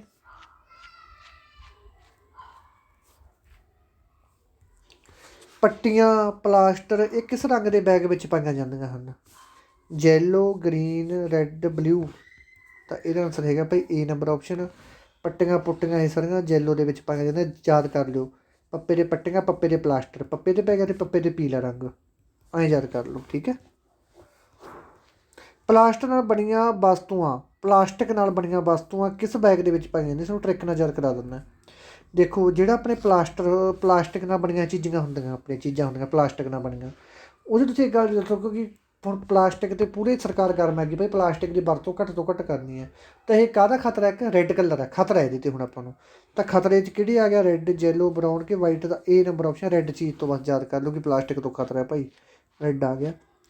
ਤਿੱਖੀਆਂ ਚੀਜ਼ਾਂ ਕਿਸ ਬੈਗ ਦੇ ਵਿੱਚ ਪਾਈਆਂ ਜਾਂਦੀਆਂ ਹਨ? Blue, green, red, white. ਤਾਂ ਸਿੱਧਾ ਹੀ ਪਤਾ ਹੈ ਸਾਰੇ ਬੱਚਿਆਂ ਨੂੰ, D ਨੰਬਰ ਆਪਸ਼ਨ 'ਚ ਪਾਈਆਂ ਜਾਂਦੀਆਂ ਤਿੱਖੀਆਂ ਚੀਜ਼ਾਂ। PPE ਦਾ ਪੂਰਾ ਨਾਮ ਕੀ ਹੈ? ਸਭ ਤੋਂ ਪਹਿਲਾਂ ਇਹ ਦੱਸੋ ਕਿ PP ਹੁੰਦੀ ਕੀ ਹੈ? ਜਿਹੜੀ ਇਹ PP ਹੈ ਭਾਈ, ਇੱਕ ਕਿੱਟ ਹੁੰਦੀ ਹੈ। ਮਤਲਬ ਜਦੋਂ ਕਰੋਨਾ ਦੇ ਕੇਸ ਵਧੇ ਸੀ, ਡਾਕਟਰ ਜਾਂਦੇ ਉਹਨੇ ਮੂੰਹ 'ਤੇ ਨਹੀਂ ਸਾਰਾ ਕੁਛ ਬੰਨ੍ਹ ਕੇ, ਲੱਤਾਂ ਬਾਹਾਂ ਨੂੜ ਕੇ, ਉਹਦਾ ਮੂੰਹ ਲਪੇਟ ਕੇ ਵੜ ਜਾਂਦੇ ਸੀ ਕਮਰੇ ਦੇ ਵਿੱਚ। ਠੀਕ ਹੈ। ਉਹ ਕਿੱਟ ਨੂੰ ਕਿਹਾ ਜਾਂਦਾ ਸੀ PP ਕਿੱਟ। PP ਕਿੱਟ ਦੀ ਫੁੱਲ ਫਾਰਮ ਕੀ ਹੈ? ਕਹਿੰਦੇ personal property equipment, personal protective equipment, both ਕਿ ਨਨ ਆਫ ਦੀਜ਼। ਤਾਂ ਇਹਦਾ ਆਨਸਰ ਹੈਗਾ ਭਾਈ ਪਰਸਨਲ ਪ੍ਰੋਟੈਕਟਿਵ ਇਕਉਪਮੈਂਟ। ਇਹਦੇ ਵਿੱਚ ਆਪਣੀਆਂ ਐਨਕਾਂ ਆ ਜਾਂਦੀਆਂ, ਸ਼ੂਜ਼ ਆ ਜਾਂਦੇ ਆ, ਗਲਵਸ ਆ ਜਾਂਦੇ ਆ। ਠੀਕ ਹੈ। ਮਾਸਕ ਆ ਜਾਂਦਾ ਹੈ, ਸਾਰੀਆਂ ਚੀਜ਼ਾਂ ਆ ਜਾਂਦੀਆਂ ਇਹਦੇ ਵਿੱਚ ਇੱਕ। ਠੀਕ ਹੈ। ਇੱਕ ਗਾਊਨ, ਜਿਹਨੂੰ ਆਪਾਂ ਉਹਨੂੰ ਗਾਊਨ ਕਹਿ ਦਿੰਦੇ ਆ। ਹਾਂ, ਇੱਕ ਕਹੀ ਜਾਂਦਾ ਸੀ ਸਾਡੀ ਲਹਿੰਗਾ ਤਾਂ ਨਹੀਂ ਕਹਿੰਦੇ, ਉਹਨੂੰ ਲਹਿੰਗਾ ਨਹੀਂ ਕਹਿੰਦੇ ਪੁੱਤਰ, ਉਹਨੂੰ ਗਾਊਨ ਕਹਿੰਦੇ ਆ। ਠੀਕ ਹੈ। ਉਹ ਗਾਊਨ ਨਹੀਂ ਹੈਗਾ ਜਿਹੜੀਆਂ ਕੁੜੀਆਂ ਸ਼ਗਨਾਂ 'ਤੇ ਪਾਉਂਦੀਆਂ ਜਾਂ ਵਿਆਹ ਵੇਲੇ ਪਾਉਂਦੀਆਂ, ਉਹ ਗਾਊਨ ਹੋਰ ਹੁੰਦਾ। ਇਹ ਡਾਕਟਰੀ ਲਾਈਨ ਦੇ ਵਿੱਚ ਗਾਊਨ ਹੋਰ ਹੁੰਦਾ ਹੈਗਾ। ਠੀਕ ਹੈ। ਜਿੱਥੋਂ ਤੂੰ ਕਿਤੇ ਪ੍ਰੈਕਟੀਕਲ ਕਰਵਾ ਲਿਆ ਵੀ ਗਾਊਨ ਲੈ ਕੇ ਆਓ, ਕਿਤੇ ਤੁਸੀਂ ਦੂਸਰੇ ਬਿਊਟੀ ਪਾਰਲਰ ਦੀਆਂ ਦੁਕਾਨਾਂ 'ਤੇ ਤੁਰੇ ਫਿਰੋ। ਠੀਕ ਹੈ। ਉਹ ਗਾਊਨ ਨਹੀਂ ਹੈਗੇ, ਇਹ ਹੋਰ ਗਾਊਨ ਹੈਗੇ ਜਿਹੜੇ ਡਾਕਟਰ ਪਾਉਂਦੇ ਹਨ। ਇਹਨਾਂ ਵਿੱਚ ਕਿਸੇ ਕਾਰ ਦੇ ਬਾਰਡ ਹੁੰਦੇ ਹਨ। ਠੀਕ ਹੈ। T ਸ਼ੇਪ, L ਸ਼ੇਪ, ਰਿਗਜ਼ਵਾਰਡ ਕਿ ਆਲਫਬਬ। ਇਹਨੇ ਬਾਰਡ ਕਿੰਨੀ ਤਰ੍ਹਾਂ ਦੇ ਹੁੰਦੇ ਆ ਹਸਪਤਾਲਾਂ ਦੇ ਵਿੱਚ? ਤਾਂ ਜਿਹੜੇ ਬੱਚੇ ਨੇ ਨਾਲ ਥੱਲੇ D ਨੰਬਰ ਆਪਸ਼ਨ ਉਹਦਾ ਸਭ ਤੋਂ ਸਹੀ ਹੈ, ਆਲਫਬਬ ਇਹਦਾ ਆਨਸਰ ਆਊਗਾ। ICU ਦਾ ਪੂਰਾ ਨਾਮ ਕੀ ਆ? ਆਪਾਂ ਕਹਿੰਦੇ ਨੇ ਫਲਾਣਾ ICU ਦਾਖਲ ਹੈ, ਠੀਕ ਹੈ। ਜਿਵੇਂ ਹੁਣ ਸਾਡਾ ਨਛੱਤਰ ਸੀ ਰਾਈਏ ਵਾਲਾ, ਸਾਡਾ ਯਾਦ ਹੈ ਨਛੱਤਰ ਸਿੰਘ ਰਾਈਏ ਤੋਂ, ਅਤੇ ਉਹ ਵੀ ਅਤੇ ਕਹਿੰਦਾ ਮੱਘਰ ਵੀ ICU 'ਚ ਮੁੜ ਕੇ ਆਇਆ ਗਾ। ਮੱਘਰ ਦਾ ਕੀ ਚੱਕਰ ਸੀ, ਇਹ 2-3 ਦਿਨ ਲਗਾਤਾਰ ਸ਼ਰਾਬ ਪੀ ਗਿਆ, ਉਹ ਬੜਾ ਬਿਮਾਰ ਹੋ ਗਿਆ ਸੀ। ਜਿਹੜਾ ਰਾਈਏ ਵਾਲਾ ਨਛੱਤਰ ਸੀ ਉਹ ਡਿੱਗ ਪਿਆ ਸੀ। ਉਹ ਤੁਹਾਨੂੰ ਦੱਸਦਾ ਨਾ ਗੱਲ, ਹੈ ਤਾਂ ਸਾਡਾ ਰਿਸ਼ਤੇਦਾਰ, ਫਿਰ ਤੁਸੀਂ ਕਹੋਗੇ ਗੱਲਾਂ ਹੋਰ ਪਾਸੇ ਲੈ ਗਿਆ। ਉਹਦਾ ਕੀ ਚੱਕਰ ਸੀ, ਰਾਈਏ ਵਾਲਾ ਨਛੱਤਰ ਦਾ ਸ਼ਰਾਬ ਕੱਢੀ ਜਾਂਦਾ ਸੀ ਘਰੇ ਦੇਸੀ ਤੂੜੀ ਵਾਲੇ 'ਚ, ਅਤੇ ਉਹ ਕੀ ਹੋਇਆ, ਉਹਨਾਂ ਦੇ ਹੈਗਾ ਸੀ ਵਿਆਹ ਮੁੰਡੇ ਦਾ ਰਾਈਏ ਵਾਲੇ ਨਛੱਤਰ ਦੇ, ਅਤੇ ਜਦੋਂ ਭਾਈ ਵਿਆਹ ਸੀ ਅਤੇ ਉਹ ਕਿਸੇ ਨੇ ਚੁਗਲੀ ਕਰਤੀ ਕਿ ਭਾਈ ਨਛੱਤਰ ਸ਼ਰਾਬ ਕੱਢੀ ਜਾਂਦਾ। ਉਹ ਪੁਲਿਸ ਆ ਗਈ। ਇੱਕ ਤੁਹਾਨੂੰ ਪਤਾ ਹੀ ਹੈਗਾ ਕਿ ਆਪਣੇ ਪੰਜਾਬੀਆਂ ਦੇ ਵਿੱਚ, ਪੰਜਾਬ ਦੇ ਵਿੱਚ ਇਹ ਚੀਜ਼ ਬੜੀ ਫੇਮਸ ਹੈ, ਬੰਦੇ ਨੂੰ ਤੁਸੀਂ ਬਿਠਾ ਕੇ ਸੋਫੇ 'ਤੇ ਪੂਰੀ ਸੇਵਾ ਕਰਕੇ ਉਹਨੂੰ ਗੁਲਾਬ ਜਾਮਣਾ ਧਰ ਦਿਓ, ਲੱਡੂ ਧਰ ਦਿਓ, ਕੁਛ ਮਰਜ਼ੀ ਖਵਾ ਦਿਓ, ਉਹਨੇ ਤਾਂ ਸੇਵਾ ਮੰਨਣੀ ਨਹੀਂ। ਪੈਗ ਚਾਹੇ ਤੂੜੀ ਵਾਲੇ 'ਚ ਜਾ ਕੇ ਲਵਾ ਦਿਓ, ਖੁਸ਼ ਹੋ ਜਾਂਦਾ ਬੰਦਾ ਕਿ ਹਾਏ ਆਹ ਸੇਵਾ ਕਰੀਏ ਯਾਰ। ਉਹੀ ਕੰਮ ਨਛੱਤਰ ਦਾ ਜੀ। ਨਛੱਤਰ ਕਹਿੰਦਾ ਯਾਰ ਮੇਰਾ ਵਧੀਆ ਲਿਹਾਜ਼ ਸੀ, ਅਤੇ ਨਛੱਤਰ ਕਹਿੰਦਾ ਯਾਰ ਮੁੰਡੇ ਦਾ ਵਿਆਹ, ਕਹਿੰਦਾ ਕਿਵੇਂ ਕਰੀਏ? ਮੈਂ ਕਿਹਾ ਤਾਇਆ ਫਿਰ ਪਾ ਲੈਂਦੇ ਹਾਂ। ਕਹਿੰਦਾ ਠੀਕ ਹੈ। ਨਛੱਤਰ ਨੇ ਭਾਈ ਪਾ ਲਿਆ ਢੋਲ ਸ਼ਰਾਬ ਦਾ। ਉਹ ਕੱਢਣ ਲੱਗਾ, ਉਹ ਕਿਸੇ ਨੇ ਕਰਤੀ ਚੁਗਲੀ, ਅਤੇ ਉਹ ਜਦੋਂ ਚੁਗਲੀ ਕਰਤੀ ਭਾਈ ਉਧਰੋਂ ਆ ਗਈ ਪੁਲਿਸ, ਨੇ ਨਛੱਤਰ ਨੇ ਕੀ ਕੀਤਾ, ਕੰਧ ਉੱਤੇ ਟੱਪਦਾ ਸੀ। ਉਹ ਕੰਧ ਉੱਤੇ ਟੱਪ ਕੇ ਭੱਜਦਾ ਸੀ, ਭੱਜਣ ਲੱਗਿਆ ਅਤੇ ਉਹ ਪੈਰ ਤਿਲਕ ਗਿਆ ਅਤੇ ਪਰਲੇ ਪਾਸੇ ਖੁਰਨੀ 'ਚ ਜਾ ਕੇ ਡਿੱਗ ਪਿਆ ਨਛੱਤਰ। ਉਹਦੇ ਕੀ ਹੋਇਆ, ਜਿਹੜੀ ਰੀੜ੍ਹ ਦੀ ਹੱਡੀ ਹੁੰਦੀ ਉਹਦੇ 'ਚ ਕਾਰਟੀਲੇਜ ਹੁੰਦੇ ਆਪਣੇ ਰੀੜ੍ਹ ਦੀ ਹੱਡੀ ਦੇ ਵਿੱਚ, ਉਹ ਹਿੱਲ ਗਏ ਵਿਚਾਰੇ ਦੇ, ਅਤੇ ਫਿਰ ਉਹਨੂੰ ICU 'ਚ ਰੱਖਿਆ। ਮੈਂ ਵੀ ਗਿਆ ਸੀ ਲੁਧਿਆਣੇ, ਲਾ ਕੇ ਆਇਆ ਮੈਂ ਨਛੱਤਰ ਨਾਲ 4-5 ਦਿਨ, ਮੈਂ ਅਤੇ ਮੱਘਰ ਅਸੀਂ ਦੋਨੇ ਗਏ ਸੀ। ਅਤੇ ICU ਦਾ ਪੂਰਾ ਨਾਮ ਕੀ ਹੈ? ਇੰਟੈਂਸਿਵ ਕੇਅਰ ਯੂਨਿਟ, ਠੀਕ ਹੈ, B ਨੰਬਰ ਆਪਸ਼ਨ। ਉਦੋਂ ਸਾਨੂੰ ਪਤਾ ਲੱਗ ਗਿਆ। ਇੱਕ ਕਈ ਵਾਰੀ ਪੁੱਛਣਾ CU ਕਿਹਨੂੰ ਕਹਿੰਦੇ? CU ਕੰਟਰੋਲ, ਇਹਨੂੰ ਵੀ ਕੇਅਰ ਯੂਨਿਟ ਕਹਿ ਦਿੰਦੇ ਆ। ਇੱਕ ਪੁੱਛਿਆ ਨਾ OT ਕੀ ਹੁੰਦਾ? OT ਨੂੰ ਆਪਾਂ ਆਪਰੇਸ਼ਨ ਯੂਨਿਟ, ਆਪਰੇਸ਼ਨ ਥੀਏਟਰ ਕਹਿ ਦਿੰਦੇ, ਠੀਕ ਹੈ। OT ਦਾ ਪੂਰਾ ਨਾਮ ਕੀ? ਉਹੀ ਆਪਰੇਸ਼ਨ ਆ ਗਿਆ, ਆਪਰੇਸ਼ਨ ਥੀਏਟਰ ਕਿਹਾ ਜਾਂਦਾ ਇਹਨੂੰ। ਇਹ ਨੰਬਰ ਆਪਸ਼ਨ ਜਿਹੜੇ ਬੱਚੇ ਨੇ ਆਨਸਰ ਲਾਇਆ ਬਿਲਕੁਲ ਸਹੀ ਹੈ। ਸਾਡੇ ਸਰੀਰ ਦੇ ਵਿੱਚ ਆਮ ਤਾਪਮਾਨ ਕਿੰਨਾ ਰਹਿੰਦਾ? ਦੇਖੋ ਜੇ ਤਾਂ ਪੁੱਛ ਲਿਆ ਸੈਂਸੀਅਸ ਦੇ ਵਿੱਚ, ਫਿਰ ਤਾਂ 37 ਮੰਨਿਆ ਜਾਊਗਾ। ਜੇ ਪੁੱਛ ਲਿਆ ਫਾਰਨਾਹੀਟ ਦੇ ਵਿੱਚ, ਫਿਰ 98.6 ਸਹੀ ਹੈ। ਹੁਣ ਕਈ ਵਾਰੀ ਨਾ ਬੱਚੇ ਕਹਿ ਦਿੰਦੇ ਕਿ ਕਿੰਨੇ ਕਿੰਨੇ ਤਰ੍ਹਾਂ ਦੇ ਹੁੰਦਾ ਬਈ, ਇਹ ਨਾ 4 ਤਰ੍ਹਾਂ ਦੇ ਹੁੰਦੇ ਆ ਪੁੱਤਰੋ, ਜਿਹੜੇ ਮਿਣੇ ਜਾਂਦੇ ਹੁੰਦੇ ਆਪਣੇ ਟੈਂਪਰੇਚਰ ਜਿੱਥੋਂ ਘੜੇ ਜਾਂਦੇ। ਸਭ ਤੋਂ ਪਹਿਲਾਂ ਤਾਂ ਹੁੰਦਾ ਆਪਣੇ ਔਰਲ, ਮੂੰਹ ਰਾਹੀਂ ਵੀ ਆਪਣਾ ਤਾਪਮਾਨ ਚੈੱਕ ਕੀਤਾ ਜਾ ਸਕਦਾ ਹੈ। ਨੰਬਰ 2 'ਤੇ ਹੋ ਜਾਂਦਾ ਆਪਣਾ ਰੈਕਟਲ। ਰੈਕਟਲ ਮਤਲਬ ਜਿਹੜਾ ਛੋਟਾ ਬੱਚਾ ਹੁੰਦਾ ਉਹਦੇ ਲੈਟਰਿਨ ਵਾਲੇ ਥਾਂ ਤੋਂ ਵੀ ਟੈਂਪਰੇਚਰ ਚੈੱਕ ਕੀਤਾ ਜਾਂਦਾ। ਉੱਥੇ ਟੈਂਪਰੇਚਰ ਕਿੰਨਾ ਹੁੰਦਾ ਗਾ? ਉੱਥੇ ਟੈਂਪਰੇਚਰ ਹੁੰਦਾ ਗਾ 99.6, ਠੀਕ ਹੈ। ਅਤੇ ਇਹ 'ਚ ਥੋੜ੍ਹੀ ਕਨਫਿਊਜ਼ਨ ਹੈ ਮੈਨੂੰ। ਅਤੇ ਇੱਕ ਹੁੰਦਾ ਆਪਣਾ ਔਕਸਲੇਰੀ। ਔਕਸਲੇਰੀ ਉਹ ਹੁੰਦਾ ਜਦੋਂ ਕੱਚ ਦੇ ਵਿੱਚ ਨਹੀਂ ਪਾ ਕੇ ਉਹ ਕਰਦੇ ਹੁੰਦੇ, ਟੈਂਪਰੇਚਰ ਉੱਥੇ ਵੀ ਕੱਢਿਆ ਜਾਂਦਾ। ਇੱਕ ਹੁੰਦਾ ਟ੍ਰੈਪੀਕਲ, ਇਹ ਹੁੰਦਾ ਕੰਨ ਦੇ ਵਿੱਚ ਮਸ਼ੀਨ ਪਾ ਕੇ ਟੈਂਪਰੇਚਰ ਚੈੱਕ ਕੀਤਾ ਜਾਂਦਾ ਗਾ, ਠੀਕ ਹੈ। ਤਾਂ ਇਹਦਾ C ਨੰਬਰ ਆਪਸ਼ਨ ਹੀ ਆ ਜਾਊਗਾ ਭਾਈ ਇਹਦਾ ਆਨਸਰ। ਪਾਇਰੈਕਸੀਆ ਕਿਸ ਦਾ ਦੂਸਰਾ ਨਾਮ ਹੈ?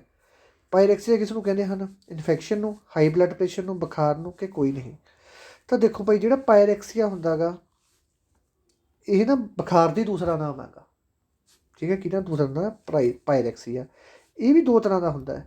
ਇੱਕ ਤਾਂ ਹੁੰਦਾ ਹਾਈਪਰ ਪਾਇਰੈਕਸੀਆ, ਇੱਕ ਹੁੰਦਾ ਹਾਈਪੋਪਾਇਰੈਕਸੀਆ।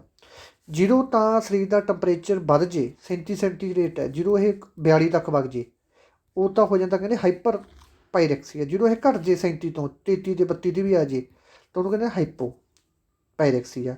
ਡੈਥ ਇਹਨਾਂ ਦੋਨੇ ਕੇਸਾਂ ਦੇ ਵਿੱਚ ਵੀ ਹੋ ਸਕਦੀ ਹੈ, ਠੀਕ ਹੈ। ਵਧੇ ਨਾਲੋਂ ਘਟਿਆ ਬਹੁਤ ਜ਼ਿਆਦਾ ਮਾੜਾ ਹੈਗਾ।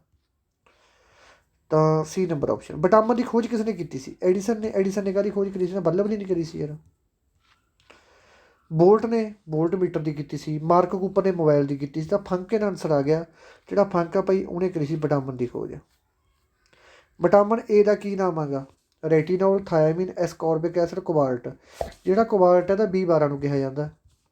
ਐਸਕੋਰਬਿਕ ਐਸਿਡ ਵਿਟਾਮਿਨ C ਨੂੰ ਕਿਹਾ ਜਾਂਦਾ ਹੈਗਾ। ਥਾਇਆਮੀਨ ਵਿਟਾਮਿਨ B ਨੂੰ ਕਿਹਾ ਜਾਂਦਾ ਹੈਗਾ। ਰੈਟੀਨੋਲ ਕਿਹਨੂੰ ਕਿਹਾ ਜਾਂਦਾ? ਵਿਟਾਮਿਨ A ਨੂੰ ਕਿਹਾ ਜਾਂਦਾ। ਤਾਂ ਦੇਖ ਲਓ ਕਿਹੜੀ ਆਪਸ਼ਨ ਪਈ ਹੈ। A ਨੰਬਰ ਆਪਸ਼ਨ ਆਨਸਰ ਆ ਗਿਆ। ਕਰਵਾਇਆ ਕਿਸ ਨੇ ਹਜੇ ਤੱਕ? ਦੱਸਿਓ ਜ਼ਰੂਰ ਮੈਨੂੰ। ਇਹ ਜਾਂ ਮੌਕ ਟੈਸਟ ਕਰਵਾਇਆ ਤੁਹਾਨੂੰ ਕਿਸੇ ਨੇ ਇੰਨੀ ਡਿਟੇਲ ਦੇ ਵਿੱਚ? ਚੰਗੀ ਚੀਜ਼ 'ਤੇ ਫਿਰ ਟਾਈਮ ਤਾਂ ਲੱਗਦੀ ਹੈ ਪੁੱਤਰ, ਤੁਹਾਨੂੰ ਵੀ ਪਤਾ ਹੈਗਾ। ਏਡਜ਼ ਕਿਸ ਨਾਲ ਫੈਲਦੀ ਹੈ? ਬੈਕਟੀਰੀਆ, ਫੰਗਸ, ਵਾਇਰਸ ਕਿ ਉੱਲੀ? ਤਾਂ ਜਿਹੜੀ ਭਾਈ ਏਡਜ਼ ਫੈਲਦੀ ਹੈ, ਇਹ ਫੈਲਦੀ ਹੈ ਭਾਈ ਵਾਇਰਸ ਨਾਲ। ਇਹ ਗੱਲ ਯਾਦ ਰੱਖਣੀ ਹੈ। ਅਤੇ ਇਹਦੀ ਵੀ ਫੁੱਲ ਫਾਰਮ ਤੁਹਾਨੂੰ ਬਹੁਤ ਵਾਰੀ ਕਰਵਾਤੀ, ਮੈਂ ਏਡਜ਼ ਦੀ ਇੰਨੇ ਵਾਰੀ ਕਰਵਾਤੀ, ਗੱਲ ਹੀ ਛੱਡ ਦਿਓ। ਚਲੋ ਇੱਕ ਵਾਰੀ ਫੇਰ ਕਰਵਾ ਦਿੰਦਾ ਭਾਈ, ਠੀਕ ਹੈ। ਏਡਜ਼ ਦੀ ਫੁੱਲ ਫਾਰਮ ਲਿਖ ਲਿਓ ਅਤੇ ਪੈਨ ਕਾਪੀਆਂ ਆਪਣਾ ਨਾਂ ਰੱਖਿਆ ਕਰੋ, ਠੀਕ ਹੈ। ਦੇਖੋ ਜੀ ਏਡਜ਼ ਦੀ ਫੁੱਲ ਫਾਰਮ ਕੀ ਹੈ? ਇੱਥੇ ਲਿਖਾ ਦਿੰਦੇ ਹਾਂ।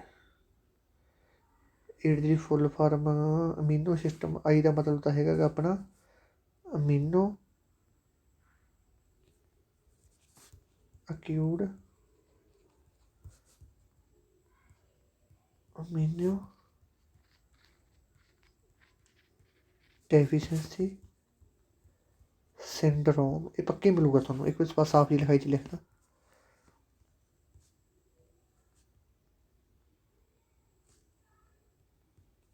ਅਕਿਊਡ ਇਮਿਊਨ ਡੈਫੀਸ਼ੈਂਸੀ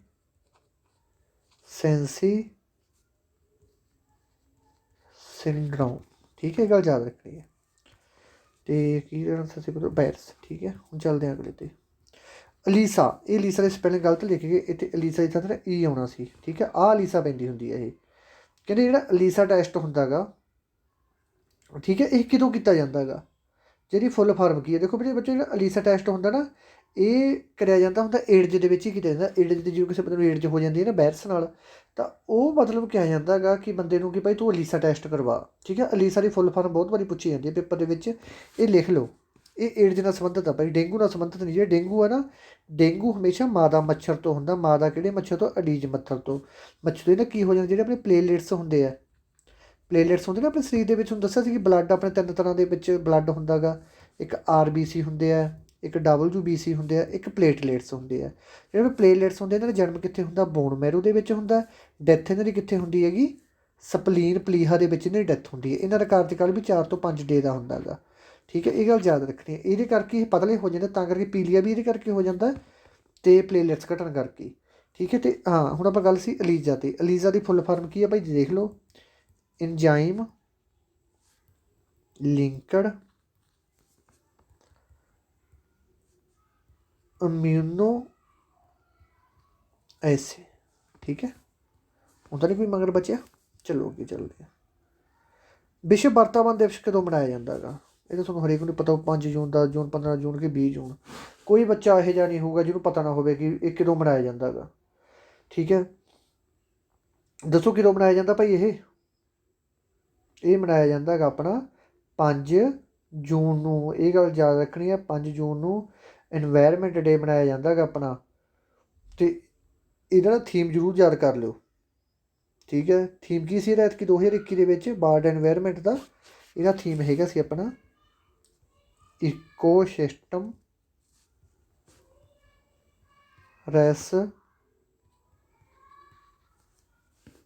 ਇੱਕ ਮਿੰਟ ਯਾਰ, ਰੈਸਟੋਰਾਸ਼ਨ। ਠੀਕ ਹੈ, ਆਹ ਥੀਮ ਹੈ ਇਹਦਾ। ਠੀਕ ਹੈ, ਇਹ ਗੱਲ ਯਾਦ ਰੱਖਣੀ ਹੈ। ਇਹ ਆਪਸ਼ਨ ਇਹਦਾ ਆਨਸਰ ਹੈ। DOT ਤੋਂ ਕੀ ਭਾਵ ਹੈ? DOT ਤੋਂ ਕੀ ਭਾਵ ਹੈ? Department of transport, department of technology, ਦੋਵੇਂ ਕਿ ਕੋਈ ਨਹੀਂ? ਤਾਂ ਇਹਦਾ ਆਨਸਰ ਹੈਗਾ ਭਾਈ ਆਪਣਾ A number option. Department of transport ਮਤਲਬ ਹੁੰਦਾ DOT ਦਾ ਮਤਲਬ।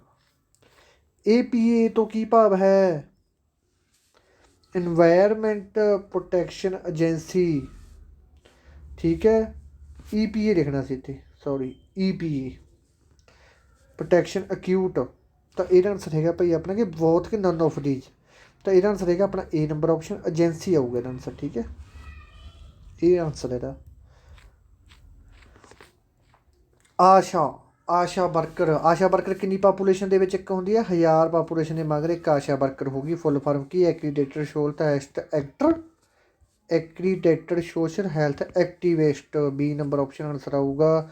ਬੋਥ ਵੀ ਨਹੀਂ ਆਊਗਾ, ਨਨ ਵੀ ਨਹੀਂ ਆਊਗਾ। ਠੀਕ ਹੈ ਜੀ, ਹੁਣ ਚੱਲਦੇ ਆਪਾਂ ਅਗਲੇ 'ਤੇ। ਕਿੰਨੇ ਮਿੰਟ ਦੀ ਵੀਡੀਓ ਹੋਊਗੀ? 34 ਮਿੰਟ ਦੀ ਵੀਡੀਓ ਹੋਊਗੀ।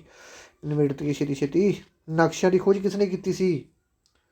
ਨਕਸ਼ੇ ਦੇਖਣ ਲੱਗ ਜਾਂਦੇ ਆਪਾਂ ਬੜੇ ਲੀਡਰ ਬਣ ਕੇ, ਕਿ ਨਕਸ਼ਾ ਆ ਪਿਆ ਜੀ। ਹੁਣ ਤਾਂ ਅੱਜ ਪਹਿਲਾਂ ਦੇਖਦੇ ਸੀ ਨਕਸ਼ੇ, ਹੁਣ ਤਾਂ ਕਿਹੜੇ, ਹੁਣ ਤਾਂ ਗੂਗਲ 'ਤੇ ਮਾਰੀ ਦਾ ਸਰਚ। KFC ਕਿੱਥੇ ਹੈ? ਨਾਲ ਦੇ ਨਾਲ KFC ਦੇ ਵਿੱਚ। ਮੌਲ ਕਿੱਥੇ ਹੈ? ਨਾਲ ਦੇ ਨਾਲ ਮੌਲ ਦੇ ਵਿੱਚ। ਹੈ ਨਾ, ਜਿਹੜਾ ਜੋਸਫ ਸੀ ਭਾਈ, ਇਹਨੇ ਤਾਂ ਖੋਜ ਕਰੀ ਸੀ ਸੀਮੈਂਟ ਦੀ। ਜਿਹੜਾ ਸਟੀਵ ਜੋਬਸ ਇਹਨੇ ਖੋਜ ਕਰੀ ਸੀ ਐਪਲ ਦੇ ਮੋਬਾਈਲਾਂ ਦੀ। ਐਗਜ਼ੈਂਡਰ ਪਾਰਕਸ ਨੇ ਖੋਜ ਕਰੀ ਸੀ ਪਲਾਸਟਿਕ ਦੀ। ਅਤੇ ਐਨਿਕ ਸੀਮੈਂਟਰ ਨੇ ਖੋਜ ਕਰੀ ਸੀ ਨਕਸ਼ਿਆਂ ਦੀ। ਇਹ ਗੱਲ ਯਾਦ ਰੱਖਣੀ। D ਨੰਬਰ ਆਪਸ਼ਨ ਜ਼ਿਆਦਾ ਇੰਪੋਰਟੈਂਟ ਹੈ। ਟ੍ਰਿਕ ਨਾਲ ਯਾਦ ਕਰ ਲਓ, ਐਨਕ ਲਾ ਕੇ ਆਪਾਂ ਨਕਸ਼ਾ ਦੇਖਦੇ ਹੁੰਦੇ ਹਾਂ, ਤਾਂ D ਨੰਬਰ ਆਪਸ਼ਨ ਇਹਦਾ ਬਿਲਕੁਲ ਸਹੀ ਆਨਸਰ। ਭਾਰਤ ਦੀ ਪਹਿਲੀ ਮਹਿਲਾ ਪ੍ਰਧਾਨ ਕੌਣ ਸੀ? ਦੇਖੋ ਭਾਰਤ ਦੀ ਪਹਿਲੀ ਮਹਿਲਾ ਪ੍ਰਧਾਨ ਕੌਣ ਸੀ? ਐਸ ਭੰਡਾਰ ਨਾਇਕੇ। ਦੇਖੋ ਇਹ ਤਾਂ ਹੈਗੀ ਸੀ ਆਪਣੀ ਵਿਸ਼ਵ ਦੀ, ਜਦ ਦੁਨੀਆ ਦੀ ਪਹਿਲੀ ਪ੍ਰਧਾਨ ਮੰਤਰੀ ਸੀ ਉਹ ਤਾਂ ਹੈਗੀ ਸੀ ਐਸ ਭੰਡਾਰ ਨਾਇਕੇ। ਇਹਨਾਂ ਨੇ ਕਿਹਦੀ ਪੁੱਛਿਆ? ਭਾਰਤ ਦੀ ਪੁੱਛਿਆ। ਸੰਤੋਸ਼ ਯਾਦਵ ਬਤਾ ਹੀ ਨਹੀਂ ਸਕਦੀ, ਕਿਉਂਕਿ ਸੰਤੋਸ਼ ਯਾਦਵ ਤਾਂ ਇਹ ਮਾਊਂਟ ਐਵਰੈਸਟ 'ਤੇ ਚੜ੍ਹਨ ਵਾਲੀ ਪਹਿਲੀ ਭਾਰਤੀ ਔਰਤ ਸੀ। ਪ੍ਰਤਿਭਾ ਪਾਟਲ, ਇਹ ਬਿਲਕੁਲ ਸਹੀ ਆਨਸਰ ਇਹਦਾ ਹੈਗਾ ਪ੍ਰਤਿਭਾ ਪਾਟਲ ਸੀ ਜਿਹੜੀ ਇਹ ਪਹਿਲੀ ਮਹਿਲਾ ਪ੍ਰਧਾਨ। ਜਿਹੜੇ ਪੈਰਾਮਿਡ ਹੁੰਦੇ ਆ, ਪੈਰਾਮਿਡ ਆਖਣਗੇ ਪੈਰਾਮਿਡ ਦਾ ਸੰਬੰਧ ਕਿਸੇ ਨਾਲ ਨਹੀਂ, ਪੈਰਾਮਿਡ ਤਾਂ ਇਹ ਜਿਹੇ ਹੁੰਦੇ ਆ, ਇਹਦੇ ਉੱਤੇ ਲਿਪੀ ਜੀ ਲਿਖੀ ਵੀ ਹੁੰਦੀ ਹੈ। ਇਹ ਕਿੱਥੇ ਪਾਏ ਜਾਂਦੇ? ਮਿਸਰ ਦੇ ਵਿੱਚ ਪਾਏ ਜਾਂਦੇ। ਪ੍ਰਸ਼ਨ ਆ ਸਕਦਾ ਕਿ ਪੈਰਾਮਿਡ ਕਿੱਥੇ ਪਾਏ ਜਾਂਦੇ? ਮਿਸਰ ਦੇ ਵਿੱਚ। ਜਿਹਨੇ ਦਾ ਮੰਮੀ ਫਿਲਮ ਦੇਖੀ ਹੋਈ, ਮੇਰੀ ਫੇਵਰੇਟ ਫਿਲਮ ਆ ਦਾ ਮੰਮੀ, ਟ੍ਰੇਲਰ ਦੇਖ ਲਿਓ ਜੇ ਕਿਸੇ ਨਹੀਂ ਦੇਖੀ। ਉਹਦੇ ਵਿੱਚ ਸਾਰੇ ਪਿਰਾਮਿਡ ਹੀ ਹੈ, ਇਹਨਾਂ ਦੀ ਫਿਲਮ ਬਣੀ ਹੋਈ ਹੈ ਸਾਰੀ ਉਹ। ਅਤੇ ਇੱਕ ਜੇਮਸ ਬੌਂਡ ਦੀਆਂ ਪੁਰਾਣੀਆਂ ਫਿਲਮਾਂ ਦੇਖੋਗੇ ਉਹਦੇ 'ਚ ਵੀ ਇਹੀ ਚੀਜ਼ਾਂ। ਫੇਸਬੁੱਕ ਦੀ ਖੋਜ ਕਿਸ ਨੇ ਕੀਤੀ ਸੀ? ਦੇਖੋ ਜਿਹੜਾ ਮਾਰਕ ਜ਼ੁਕਰਬਰਗ ਹੈ ਇਹਨੇ ਕਰੀ ਸੀ ਫੇਸਬੁੱਕ ਦੀ ਖੋਜ। ਇਹ ਨੰਬਰ ਆਪਸ਼ਨ ਬਿਲਕੁਲ ਸਹੀ ਆਨਸਰ ਹੈ। ਬਲੇਜ ਪਾਸਕਲ, ਇਹਨੇ ਕਰੀ ਸੀ ਖੋਜ ਕੈਲਕੂਲੇਟਰ ਦੀ। ਵਿਲੀਅਮ ਨੇ ਇਹਦੀ ਖੋਜ ਕਰੀ ਸੀ ਫਿਲਮਾਂ ਦੀ। ਠੀਕ ਹੈ, ਇਹ ਗੱਲ ਯਾਦ ਰੱਖਣੀ। ਤਾਂ ਇਹ ਨੰਬਰ ਆਪਸ਼ਨ ਜਿਹੜਾ ਬਿਲਕੁਲ ਸਹੀ ਆਨਸਰ ਹੈ। ਰੁਬੈਲਾ ਵੈਕਸੀਨ ਦੀ ਖੋਜ ਕਿਸ ਨੇ ਕੀਤੀ ਸੀ? ਮੌਰਿਸ ਹੈਲਮੈਨ ਨੇ ਕਰੀ ਸੀ ਰੁਬੈਲਾ ਵੈਕਸੀਨ ਦੀ ਖੋਜ। ਏਐਲ ਬੈਗੂਲਰ ਨੇ ਕਾਹਦੀ ਖੋਜ ਕਰੀ ਸੀ? ਘੜੀ ਦੀ। ਡੀਜ਼ਲ ਨੇ ਕਾਹਦੀ ਖੋਜ ਕਰੀ ਸੀ? ਡੀਜ਼ਲ ਦੀ, ਡੀਜ਼ਲ ਇੰਜਨ ਦੀ ਖੋਜ ਕਰੀ ਸੀ ਰੂਡੋਲਫ ਡੀਜ਼ਲ ਨੇ। ਗ੍ਰੇਵਸ, ਇਹਨੇ ਖੋਜ ਕਰੀ ਸੀ ਲਿਫਟ ਦੀ, ਇਹ ਲਿਫਟ ਹੁੰਦੀ ਹੈ ਆਪਣੀ। ਠੀਕ ਹੈ, ਤਾਂ ਇਹ ਨੰਬਰ ਆਪਸ਼ਨ ਹੈ ਬਿਲਕੁਲ ਸਹੀ ਆਨਸਰ ਹੈ। ਸੂਰਜ ਦੇ ਸਭ ਤੋਂ ਨੇੜਲੇ ਗ੍ਰਹਿ ਦਾ ਕੀ ਨਾਮ ਹੈਗਾ?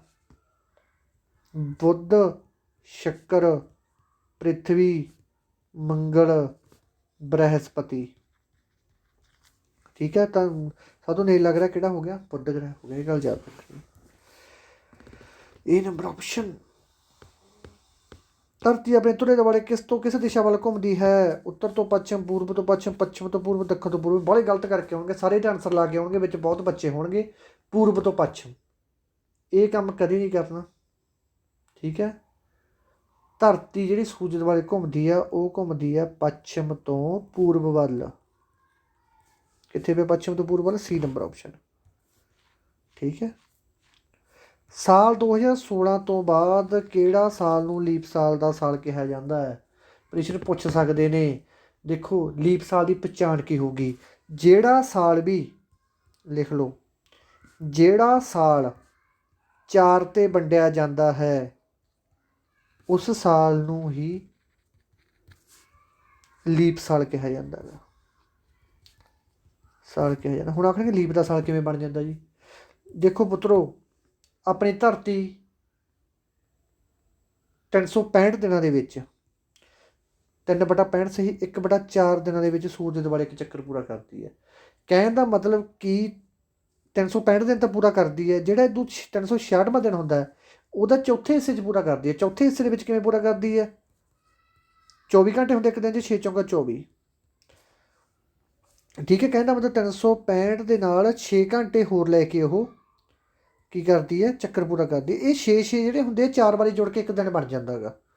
ਠੀਕ ਹੈ, ਇਹ 1/4 ਦੇ 1/4 ਦਾ ਮਤਲਬ ਹੋ ਗਿਆ 6 ਘੰਟੇ। ਇਹ 6 ਘੰਟੇ ਜੋ 4 ਵਾਰੀ ਜੁੜਨਗੇ 4 ਸਾਲਾਂ ਦੇ ਵਿੱਚ, ਇਹ 24 ਘੰਟੇ ਬਣ ਜਾਣਗੇ। 24 ਘੰਟੇ ਦੀ ਇੱਕ ਦਿਨ ਬਣ ਜਾਂਦਾ ਹੁੰਦਾ। ਇਹ ਗੱਲ ਯਾਦ ਰੱਖਣੀ ਹੈ। ਠੀਕ ਹੈ, ਕਿੱਧਰ ਗਿਆ? ਹਾਂ, 2016 ਤੋਂ ਬਾਅਦ ਕਿਹੜਾ ਹੋਊਗਾ? 2020, ਇਸ ਤੋਂ ਬਾਅਦ 2024, ਇਸ ਤੋਂ ਬਾਅਦ 2028, 2032। ਪਰ ਜਿਹੜੇ 4 'ਤੇ ਵੰਡੇ ਜਾਂਦੇ ਉਹ ਲੀਪ ਸਾਲ ਹੀ ਹੁੰਦੇ ਆ। ਉਸ ਰੇਖਾ ਦਾ ਨਾਮ ਦੱਸੋ ਜੋ ਭਾਰਤ ਨੂੰ 2 ਭਾਗਾਂ ਦੇ ਵਿੱਚ ਬਣਦੀ ਹੈ। ਕਰਕ ਰੇਖਾ, ਮਕਰ ਰੇਖਾ, ਦੋਵੇਂ ਕਿ ਕੋਈ ਨਹੀਂ। ਤਾਂ ਜਿਹੜੇ ਬੱਚੇ ਨੇ ਆਨਸਰ ਲਾਇਆ ਕਰਕ ਰੇਖਾ, ਉਹਦਾ ਆਨਸਰ ਬਿਲਕੁਲ ਸਹੀ ਹੈ। ਓਕੇ, ਦਿੱਲੀ ਨੂੰ ਭਾਰਤ ਦੀ ਰਾਜਧਾਨੀ ਕਦੋਂ ਬਣਾਇਆ ਗਿਆ? ਦਿੱਲੀ ਨੂੰ ਭਾਰਤ ਦੀ ਰਾਜਧਾਨੀ ਕਦੋਂ ਬਣਾਇਆ ਗਿਆ? 1923 ਦੇ ਵਿੱਚ, 1911 ਦੇ ਵਿੱਚ, 1917 ਦੇ ਵਿੱਚ, 1900 ਦੇ ਵਿੱਚ। ਇਹਦਾ ਆਨਸਰ ਹੈਗਾ ਭਾਈ 1911। ਹੁਣ ਅੱਧੀ ਜਨਤਾ ਫੇਰ ਕਹੂਗੀ ਜੀ ਤੁਸੀਂ ਗਲਤ ਕਰਾਤਾ, ਤੁਸੀਂ ਤਾਂ ਸਾਨੂੰ ਲਿਖਾਇਆ ਹੋਇਆ ਕਿ 69ਵਾਂ ਅਮੈਂਡਮੈਂਟ ਹੋਇਆ ਸੀ ਜਿਹੜਾ, ਉਹਦੇ ਅਨੁਸਾਰ ਦਿੱਲੀ ਨੂੰ ਭਾਰਤ ਦੀ ਰਾਜਧਾਨੀ ਬਣਾਇਆ ਗਿਆ। ਬੱਚਿਓ ਉਹ ਜਿਹੜਾ ਅਮੈਂਡਮੈਂਟ ਹੋਇਆ ਸੀ ਉਹਦੇ ਤਹਿਤ ਦਰਜਾ ਦਿੱਤਾ ਗਿਆ ਸੀ ਕਿ ਭਾਈ ਦਿੱਲੀ ਦਾ ਦਰਜਾ ਦੇਤਾ, ਹੁਣ ਇਹੀ ਰਾਜਧਾਨੀ ਰਹੂਗੀ। ਉਦੋਂ ਸਿਰਫ ਰਾਜਧਾਨੀ ਬਣਾਤੀ ਸੀ ਇਹ।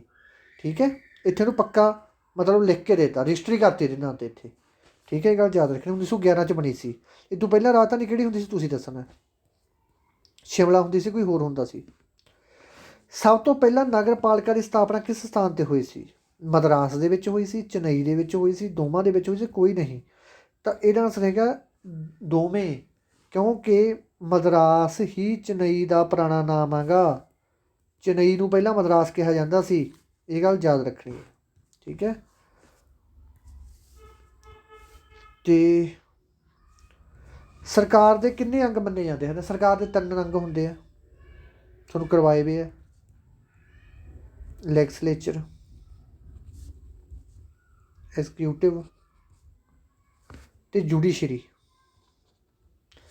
ਲੈਗਿਸਲੇਟਿਵ ਦਾ ਉਹ ਆ ਜਿਹੜੇ ਕੋਈ ਵੀ ਰੂਲ ਬਣਾਉਂਦੇ ਆ, ਪਾਰਲੀਮੈਂਟ ਦੇ ਵਿੱਚ ਬੈਠੇ ਆ। ਐਗਜ਼ੀਕਿਊਟਿਵ ਜਿਹੜੇ ਕੋਈ ਵੀ ਰੂਲ ਲਾਗੂ ਕਰਦੇ ਆ, ਅਤੇ ਜੁਡੀਸ਼ਰੀ ਨਿਆਂ ਦਿੰਦੀ ਆ ਆਪਾਂ ਨੂੰ। ਠੀਕ ਹੈ। 3 ਅੰਗ ਹੈਗੇ ਸਰਕਾਰ ਦੇ, ਇਹ ਗੱਲ ਯਾਦ ਰੱਖਣੀ ਹੈ। ਸਾਡੇ ਕੋਲ ਕਿੰਨੇ ਵੇਦ ਹਨ? 1 ਵੇਦ, 2 ਵੇਦ, 3 ਵੇਦ ਕਿ 4 ਵੇਦ? ਤਾਂ ਆਪਣੇ ਕੋਲ ਭਾਈ 4 ਵੇਦ ਹੈ। ਸਭ ਤੋਂ ਪੁਰਾਣਾ ਵੇਦ ਹੈਗਾ ਰਿਗਵੇਦ, ਸਾਮਵੇਦ, ਯੁਰਵੇਦ ਅਤੇ ਅਥਰਵੇਦ। ਇਹਦੇ ਵਿੱਚ 1028 ਸੂਤਰ ਹੈਗੇ, ਇਹ ਗੱਲ ਯਾਦ ਰੱਖਣੀ ਹੈ। ਠੀਕ ਹੈ। ਸਾਮਵੇਦ ਦੇ ਵਿੱਚ ਸੰਗੀਤ ਬਾਰੇ ਜਾਣਕਾਰੀ ਹੈ, ਇਹਦੇ ਵਿੱਚ ਜੱਗਾਂ ਬਾਰੇ ਜਾਣਕਾਰੀ ਹੈ, ਇਹਦੇ ਵਿੱਚ ਗੀਤਾ ਬਾਰੇ ਵੀ ਜਾਣਕਾਰੀ ਦਿੱਤੀ ਹੋਈ ਥੋੜ੍ਹੀ ਜਿਹੀ, ਅਤੇ ਹੋਰ ਵੀ ਕਈ ਚੀਜ਼ਾਂ ਦਿੱਤੀਆਂ ਹੋਈਆਂ। ORS ਦਾ ਪੂਰਾ ਨਾਮ ਕੀ ਹੈ? Oral rehydration solution, oral rehydration solution, oral rescuer solution. ਤਾਂ ਜਿਹੜਾ ਇਹਨਾਂ ਨੇ ਆਨਸਰ ਲਾਇਆ B ਨੰਬਰ ਆਪਸ਼ਨ, ਉਹਨਾਂ ਦਾ ਬਿਲਕੁਲ ਸਹੀ ਹੈ, ਰੀਹਾਈਡਰੇਸ਼ਨ ਆਊਗਾ ਆਨਸਰ। ਠੀਕ ਹੈ ਜੀ। ਹੁਣ ਚੱਲਦੇ ਆਪਾਂ ਅਗਲੇ 'ਤੇ। ਵਿਟਾਮਿਨ A ਦੀ ਘਟਨਾ ਕੀ ਹੋ ਜਾਂਦਾ? ਦੇਖੋ ਵਿਟਾਮਿਨ A ਦੀ ਘਟਨਾ ਹੋ ਜਾਂਦਾ ਅੰਧਰਾਤਾ, A ਨੰਬਰ ਆਪਸ਼ਨ ਬਿਲਕੁਲ ਸਹੀ ਆਨਸਰ ਹੈ। ਅਤੇ ਰਿਕਟਸ ਕਿਹੜੇ ਵਿਟਾਮਿਨ ਦੀ ਘਟਨਾ ਹੁੰਦਾ? ਵਿਟਾਮਿਨ D ਦੀ ਘਾਟ ਨਾਲ ਕਿਹੜਾ ਹੋ ਜਾਂਦਾ? ਰਿਕਟਸ। ਅਤੇ ਸ਼ੱਕਰ ਵੀ ਕਿਹੜੇ ਵਿਟਾਮਿਨ ਦੀ ਘਾਟ ਨਾਲ ਹੁੰਦਾ ਗਾ? ਵਿਟਾਮਿਨ C ਦੀ ਘਾਟ ਨਾਲ ਹੁੰਦਾ ਹੈ। ਗਿੱਲੜ ਰੋਗ ਕਿਹੜੇ ਵਿਟਾਮਿਨ ਦੀ ਘਾਟ ਨਾਲ ਹੁੰਦਾ ਗਾ?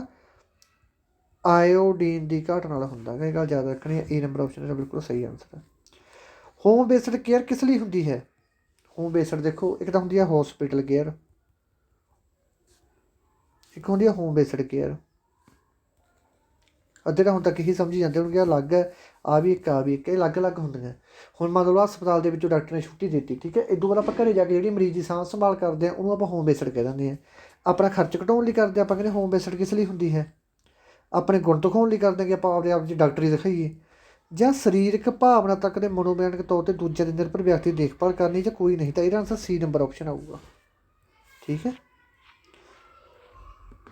ਜੇਕਰ ਕੋਈ ਬਿਮਾਰੀ ਇੱਕਦਮ ਅਤੇ ਥੋੜ੍ਹੇ ਸਮੇਂ ਲਈ ਹੁੰਦੀ ਹੈ ਪਰ ਬਹੁਤ ਤਕਲੀਫਦੇਹ ਹੁੰਦੀ ਹੈ, ਉਸ ਨੂੰ ਕੀ ਕਿਹਾ ਜਾਂਦਾ ਹੈਗਾ? ਉਹਨੂੰ ਕਿਹਾ ਜਾਂਦਾ long problem, acute excess fever, none of this. ਤਾਂ ਉਹਨੂੰ ਕਿਹਾ ਜਾਂਦਾ ਅਕਿਊਟ।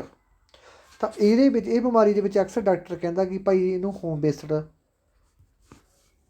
ਹੀ ਦਿਓ, ਕਿਉਂਕਿ ਬਚਣ ਦੇ ਚਾਂਸ ਘੱਟ ਹੈ, ਉਹਦੀ ਹੀ ਹੋਮ ਬੇਸਡ ਜ਼ਿਆਦਾ ਚਾਂਸ ਹੁੰਦੇ ਆ। ਠੀਕ ਹੈ। ਤਾਂ ਇਹ ਆ ਜਾਊਗਾ ਅਕਿਊਟ। ਮਰੀਜ਼ ਪ੍ਰਤੀ ਹੋਮ ਕੇਅਰ ਗਿਵਰ ਦਾ ਵਤੀਰਾ ਕਿਹੋ ਜਿਹਾ ਹੋਣਾ ਚਾਹੀਦਾ? ਆਪਾਂ ਘਰੇ ਮਰੀਜ਼ ਨੂੰ, ਮਤਲਬ ਮਰੀਜ਼ ਨੂੰ ਘਰੇ ਲਿਆਏ, ਉਹਨਾਂ ਮਰੀਜ਼ ਦੀ ਘਰੇ ਸੇਵਾ ਕਰਨੀ ਹੈ, ਕਿਹੋ ਜਿਹਾ ਵਿਤਕਰਾ ਹੋਣਾ ਚਾਹੀਦਾ? ਆਪਣਾ ਮਿੱਤਰਤਾ, ਨਿੱਘ, ਪਿਆਰ ਕੇ ਸਾਰੇ? ਤਾਂ ਸਾਰੇ ਗੁਣ ਹੋਣੇ ਚਾਹੀਦੇ ਆ। ਇਹ ਨਹੀਂ ਹੈਗਾ ਕਿ ਜਿਹਨੇ ਚਾਹ ਮੰਗਣੀ ਬਾਟੀ ਉਹਦੇ ਮੂੰਹ 'ਤੇ ਮਾਰੋ। ਠੀਕ ਹੈ, ਇਹ ਕੰਮ ਨਹੀਂ ਕਰਨਾ। ਠੀਕ ਹੈ। ਆਹ ਸਾਰੀਆਂ ਚੀਜ਼ਾਂ ਨੇ ਗੱਲ ਮੰਨਣੀ ਹੈ ਨਾਲ। ਨੋਨ ਵਰਬਲ ਸੰਦੇਸ਼ ਕੀ ਹੁੰਦੇ ਹਨ? ਤੁਸੀਂ ਦੇਖਿਆ ਹੋਊਗੀ ਰੀਜ਼ਨਿੰਗ 2 ਤਰ੍ਹਾਂ ਦੀ ਹੁੰਦੀ ਹੈ, ਇੱਕ ਵਰਬਲ ਹੁੰਦੀ ਹੈ, ਇੱਕ ਨੋਨ ਵਰਬਲ ਹੁੰਦੀ ਹੈ। ਜਿਹੜੀ ਨੋਨ ਵਰਬਲ ਹੁੰਦੀ ਹੈ ਉਹਦੇ ਵਿੱਚ ਆਪਾਂ ਨੂੰ ਚਿੱਤਰ ਬਣੇ ਹੋਏ ਹੁੰਦੇ ਆ, ਇਸ ਲੋਟ ਆਪਾਂ ਦੱਸਣਾ ਹੁੰਦਾ ਕਿ ਇੱਥੇ ਕਿਹੜਾ ਚਿੱਤਰ ਫਿੱਟ ਬੈਠੂਗਾ ਇਹਨਾਂ ਦੇ ਵਿੱਚੋਂ। ਉਹੀ ਚੀਜ਼ ਸੇਮ ਟੂ ਸੇਮ ਇਹ ਪੁੱਛ ਰਹੇ ਕਿ ਨੋਨ ਵਰਬਲ ਦਾ ਮਤਲਬ ਹੁੰਦਾ ਸੰਦੇਸ਼ ਦੇਣਾ, ਬੋਲ ਕੇ ਦੱਸਣਾ, ਇਸ਼ਾਰੇ ਨਾਲ ਦੱਸਣਾ, ਮਜ਼ਾਕ ਕਰਨਾ, ਮਖੌਲ ਕਰਨਾ। ਤਾਂ ਨੋਨ ਵਰਬਲ ਦਾ ਮਤਲਬ ਹੈਗਾ ਇਸ਼ਾਰੇ ਨਾਲ ਕੋਈ ਵੀ ਚੀਜ਼ ਦੱਸਣਾ। ਓਕੇ, B ਨੰਬਰ ਆਪਸ਼ਨ ਦਾ ਬਿਲਕੁਲ ਸਹੀ ਆਨਸਰ। ਇੱਕ ਵਾਰ ਕਮੈਂਟਾਂ ਦੇ ਵਿੱਚ ਦੱਸਿਆ ਕਰੋ ਯਾਰ, ਵਿਊ ਤੁਸੀਂ ਇੰਨੇ ਦੇਖੀ 2000 ਜਾਂਦਾ, ਕਮੈਂਟ ਥੱਲੇ 50 ਹੁੰਦੇ ਆ। ਠੀਕ ਹੈ। ਜਿਹਨੂੰ ਕਿਸੇ ਨੂੰ ਕੋਈ ਮਾੜੀ ਮੋਟੀ ਸ਼ਰਮ ਹੈਗੀ ਹੈ ਉਹ ਕਮੈਂਟ ਕਰ ਦਿਆ ਕਰੋ ਭਾਈ। ਠੀਕ ਹੈ। ਦੂਜੇ ਨਾ ਕਰਿਆ ਕਰੋ, ਭਾਵੇਂ ਮਾੜੀ ਮੋਟੀ ਮੰਨ ਲਿਆ ਕਰੋ ਸ਼ਰਮ।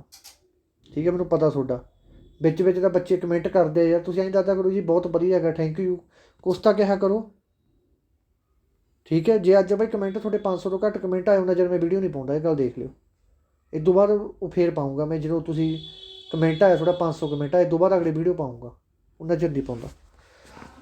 CPR ਦਾ ਕੀ ਨਾਮ ਹੈ? CPR ਦੇ ਵਿੱਚ R ਦਾ ਕੀ ਨਾਮ ਹੈ?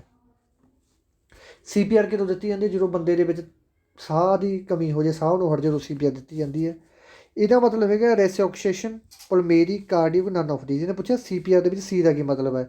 ਸੀ ਦਾ ਹੈਗਾ ਰੈਸਕਿਊਸ਼ਨ, ਪੀ ਦਾ ਮਤਲਬ ਹੈਗਾ ਪੁਲਮਨੇਰੀ, ਸੀ ਦਾ ਮਤਲਬ ਹੈਗਾ ਕਾਰਡੀਓ। ਇਹਨੇ ਆਰ ਦਾ ਪੁੱਛਿਆ, ਆਰ ਦਾ ਦੱਸਤਾ ਆਪਾਂ। ਇਸ ਤੋਂ ਬਾਅਦ CPR ਕਦੋਂ ਨਹੀਂ ਦੇਣੀ ਚਾਹੀਦੀ। ਐਂ ਜਾਂ ਨਹੀਂ ਹੈਗਾ ਕਿ ਬੰਦਾ ਡਿੱਗ ਪੈਂਦਾ ਉਹਦਾ CPR ਦੇਣ ਲੱਗ ਜੋ CPR ਦੇ ਵੀ ਰੂਲ ਹੁੰਦੇ ਆ।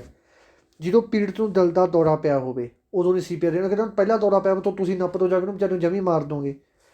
ਜਦੋਂ ਪੀੜਤ ਨੂੰ ਸਾਹ ਔਖਾ ਆ ਰਿਹਾ ਹੋਵੇ ਉਦੋਂ ਵੀ ਆਪਾਂ CPR ਨਹੀਂ ਦੇਣੀ। ਠੀਕ ਹੈ, CPR ਉਹ ਜਿਹੜੀ ਜਦੋਂ ਬੰਦੇ ਨੂੰ ਸਾਹ ਜਮੀ ਨਹੀਂ ਆ ਰਿਹਾ। ਠੀਕ ਹੈ, ਜਦੋਂ ਪੀੜਤ ਨੂੰ ਛਾਤੀ ਦੇ ਵਿੱਚ ਦਰਦ ਹੋਵੇ ਤਾਂ ਸਾਰੇ ਕਾਰਨਾਂ ਕਰਕੇ ਆਪਾਂ ਨੂੰ CPR ਨਹੀਂ ਦੇਣੀ। ਠੀਕ ਹੈ, ਗਰਭ ਵਿੱਚ ਜੋ ਬੱਚਾ ਹੁੰਦਾ ਉਸੇ ਦਿਲ ਦੀ ਧੜਕਣ ਕਿੰਨੀ ਹੁੰਦੀ ਹੈ। ਜਿਹੜਾ ਆਪਣਾ ਨੋਰਮਲ ਹੁੰਦਾ ਗਾ ਬੰਦਾ ਉਹਦੀ ਦਿਲ ਦੀ ਧੜਕਣ 72 ਹੁੰਦੀ ਹੈ। ਠੀਕ ਹੈ, ਅਤੇ ਸਾਹ ਵੀ ਉਹ ਲੈਂਦਾ ਗਾ 14 ਤੋਂ 18 ਵਾਰ ਨੋਰਮਲ ਬੰਦਾ ਸਾਹ ਲੈਂਦਾ ਗਾ। ਪਰ ਜਿਹੜਾ ਬੱਚਾ ਹੁੰਦਾ ਗਰਭ ਦੇ ਵਿੱਚ ਇਹਦੀ ਧੜਕਣ 140 ਤੋਂ ਲੈ ਕੇ 150 ਦੇ ਵਿੱਚ ਹੁੰਦੀ ਹੈ, ਅਤੇ ਸਾਰੀ ਦਰ ਵੀ 30 ਤੋਂ 35 ਦੇ ਵਿੱਚ ਹੁੰਦੀ ਹੈ। ਇਹ ਗੱਲ ਯਾਦ ਰੱਖਣੀ ਹੈ। ਅਤੇ ਹੁਣ ਜੇ ਇਸ ਨੂੰ 140 ਮਿਲ ਗਿਆ ਉਹ ਵੀ ਸਹੀ ਹੈ, ਜੇ 150 ਮਿਲ ਗਿਆ ਉਹ ਵੀ ਸਹੀ ਹੈ, ਜੇ 160 ਮਿਲ ਗਿਆ ਉਹ ਵੀ ਸਹੀ ਹੈ। ਠੀਕ ਹੈ, ਪਰ ਵੱਧ ਤੋਂ ਵੱਧ ਇੰਨੀ ਮਿਲੂਗਾ ਤੁਹਾਨੂੰ, 140 ਤੱਕ ਹੀ ਮਿਲੂਗੀ। ਤਾਂ ਡੀ ਨੰਬਰ ਆਪਸ਼ਨ ਹੈ ਬਿਲਕੁਲ ਸਹੀ ਆਨਸਰ ਹੈ। ਰੈਕਟਲ ਰਾਹੀਂ ਸਰੀਰ ਵਿੱਚ ਸਹੀ ਤਾਪਮਾਨ ਕੀ ਹੁੰਦਾ ਹੈ। ਰੈਕਟਲ ਹੁੰਦਾ ਗਾ ਬੱਚੇ ਦਾ ਕਿਸੇ ਦਾ ਵੀ ਲੈਟਰਿਨ ਵਾਲੀ ਜਗ੍ਹਾ 'ਤੇ ਜੋ ਥਰਮਾਮੀਟਰ ਲਾ ਕੇ ਉਹਦਾ ਬੁਖਾਰ ਚੈੱਕ ਕੀਤਾ ਜਾਂਦਾ, ਟੈਂਪਰੇਚਰ ਕੀਤਾ ਜਾਂਦਾ। ਸਹੀ ਟੈਂਪਰੇਚਰ ਕਿਹੜਾ ਕਹਿੰਦੇ ਇਹਨਾਂ ਦੇ ਵਿੱਚੋਂ, ਤਾਂ ਏ ਨੰਬਰ ਆਪਸ਼ਨ ਬਿਲਕੁਲ ਸਹੀ ਟੈਂਪਰੇਚਰ। ਪਹਿਲਾਂ ਵੀ ਮੈਂ ਸਹੀ ਦੱਸਿਆ ਸੀ, ਮੈਨੂੰ ਥੋੜ੍ਹੀ ਕਨਫਿਊਜ਼ਨ ਸੀ। ਦੇਖੋ ਜਿਹੜਾ ਤਾਂ ਰੈਕਟਲ ਦਾ ਸਹੀ ਟੈਂਪਰੇਚਰ ਆ ਉਹ ਤਾਂ ਹੈਗਾ ਇਹ। ਜੇ ਆਪਾਂ ਮੂੰਹ ਰਾਹੀਂ ਟੈਂਪਰੇਚਰ ਦਿੰਦੇ ਹਾਂ ਫਿਰ ਹੈਗਾ ਆ ਸਹੀ। ਜੇ ਆਪਾਂ ਆਕਸੀਲਰੀ ਕੱਛ ਦੇ ਵਿੱਚ ਪਾ ਕੇ ਦੇਖਦੇ ਹਾਂ ਆਪਾਂ ਟੈਂਪਰੇਚਰ, ਠੀਕ ਹੈ, ਤਾਂ ਥਰਮਾਮੀਟਰ ਫਿਰ ਆ ਸਹੀ ਹੈਗਾ। ਠੀਕ ਹੈ, ਇਹ ਦੇਖ ਲਓ ਤੁਸੀਂ ਸਾਰੇ। ABC ਦੇ ਵਿੱਚ ਏ ਦਾ ਕੀ ਮਤਲਬ ਹੈ। ਏ ਦਾ ਮਤਲਬ ਹੈਗਾ ਏਅਰਵੇ, ਬੀ ਦਾ ਮਤਲਬ ਹੈਗਾ ਬ੍ਰੈਥਿੰਗ, ਸੀ ਦਾ ਮਤਲਬ ਹੈਗਾ ਸਰਕੂਲੇਸ਼ਨ। ਜੇ ਏ ਦਾ ਮਤਲਬ ਕੀ ਹੈ ਏਅਰਵੇ, ਬਿਲਕੁਲ ਸਹੀ ਆਨਸਰ ਹੈ। ਏ ਨੰਬਰ ਆਪਸ਼ਨ ਲਾ ਦੇਣਾ ਸਾਰੇ ਬੱਚਿਆਂ ਨੇ ਜਿਨ੍ਹਾਂ ਨੇ ਵੀ ਇਹ ਸਹੀ ਹੈਗਾ। ਹੁਣ ਚੱਲਦੇ ਆਪਾਂ ਅਗਲੇ 'ਤੇ। ਪੰਜਾਬ ਦਾ ਰਾਸ਼ਟਰੀ ਪੰਛੀ ਕਿਹੜਾ ਹੈਗਾ। ਪੰਜਾਬ ਦਾ ਰਾਸ਼ਟਰੀ ਪੰਛੀ ਕਿਹੜਾ। ਬਾਜ, ਹੌਕ, ਰੋਜ਼ਬੂਟ ਕਿ ਨਨ ਆਫ ਦੀਜ਼। ਇਹਦਾ ਮਤਲਬ ਤੁਹਾਨੂੰ ਟਾਲੀ, ਇਹ ਤਾਂ ਆ ਹੀ ਨਹੀਂ ਸਕਦਾ, ਪੁੱਛਿਆ ਇਹਨਾਂ ਨੇ ਜਨਮ ਪੰਛੀ ਹੈ। ਤਾਂ ਬਾਜ ਅਤੇ ਹੌਕ, ਬਾਜ ਨੂੰ ਹੀ ਅੰਗਰੇਜ਼ੀ ਦੇ ਵਿੱਚ ਹੌਕ ਕਹਿ ਦਿੰਦੇ ਆ।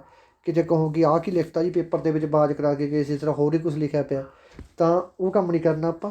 ਠੀਕ ਹੈ, ਅਤੇ ਇੱਥੇ ਕੀ ਆਊਗਾ ਹੌਕੀ ਆਊਗਾ।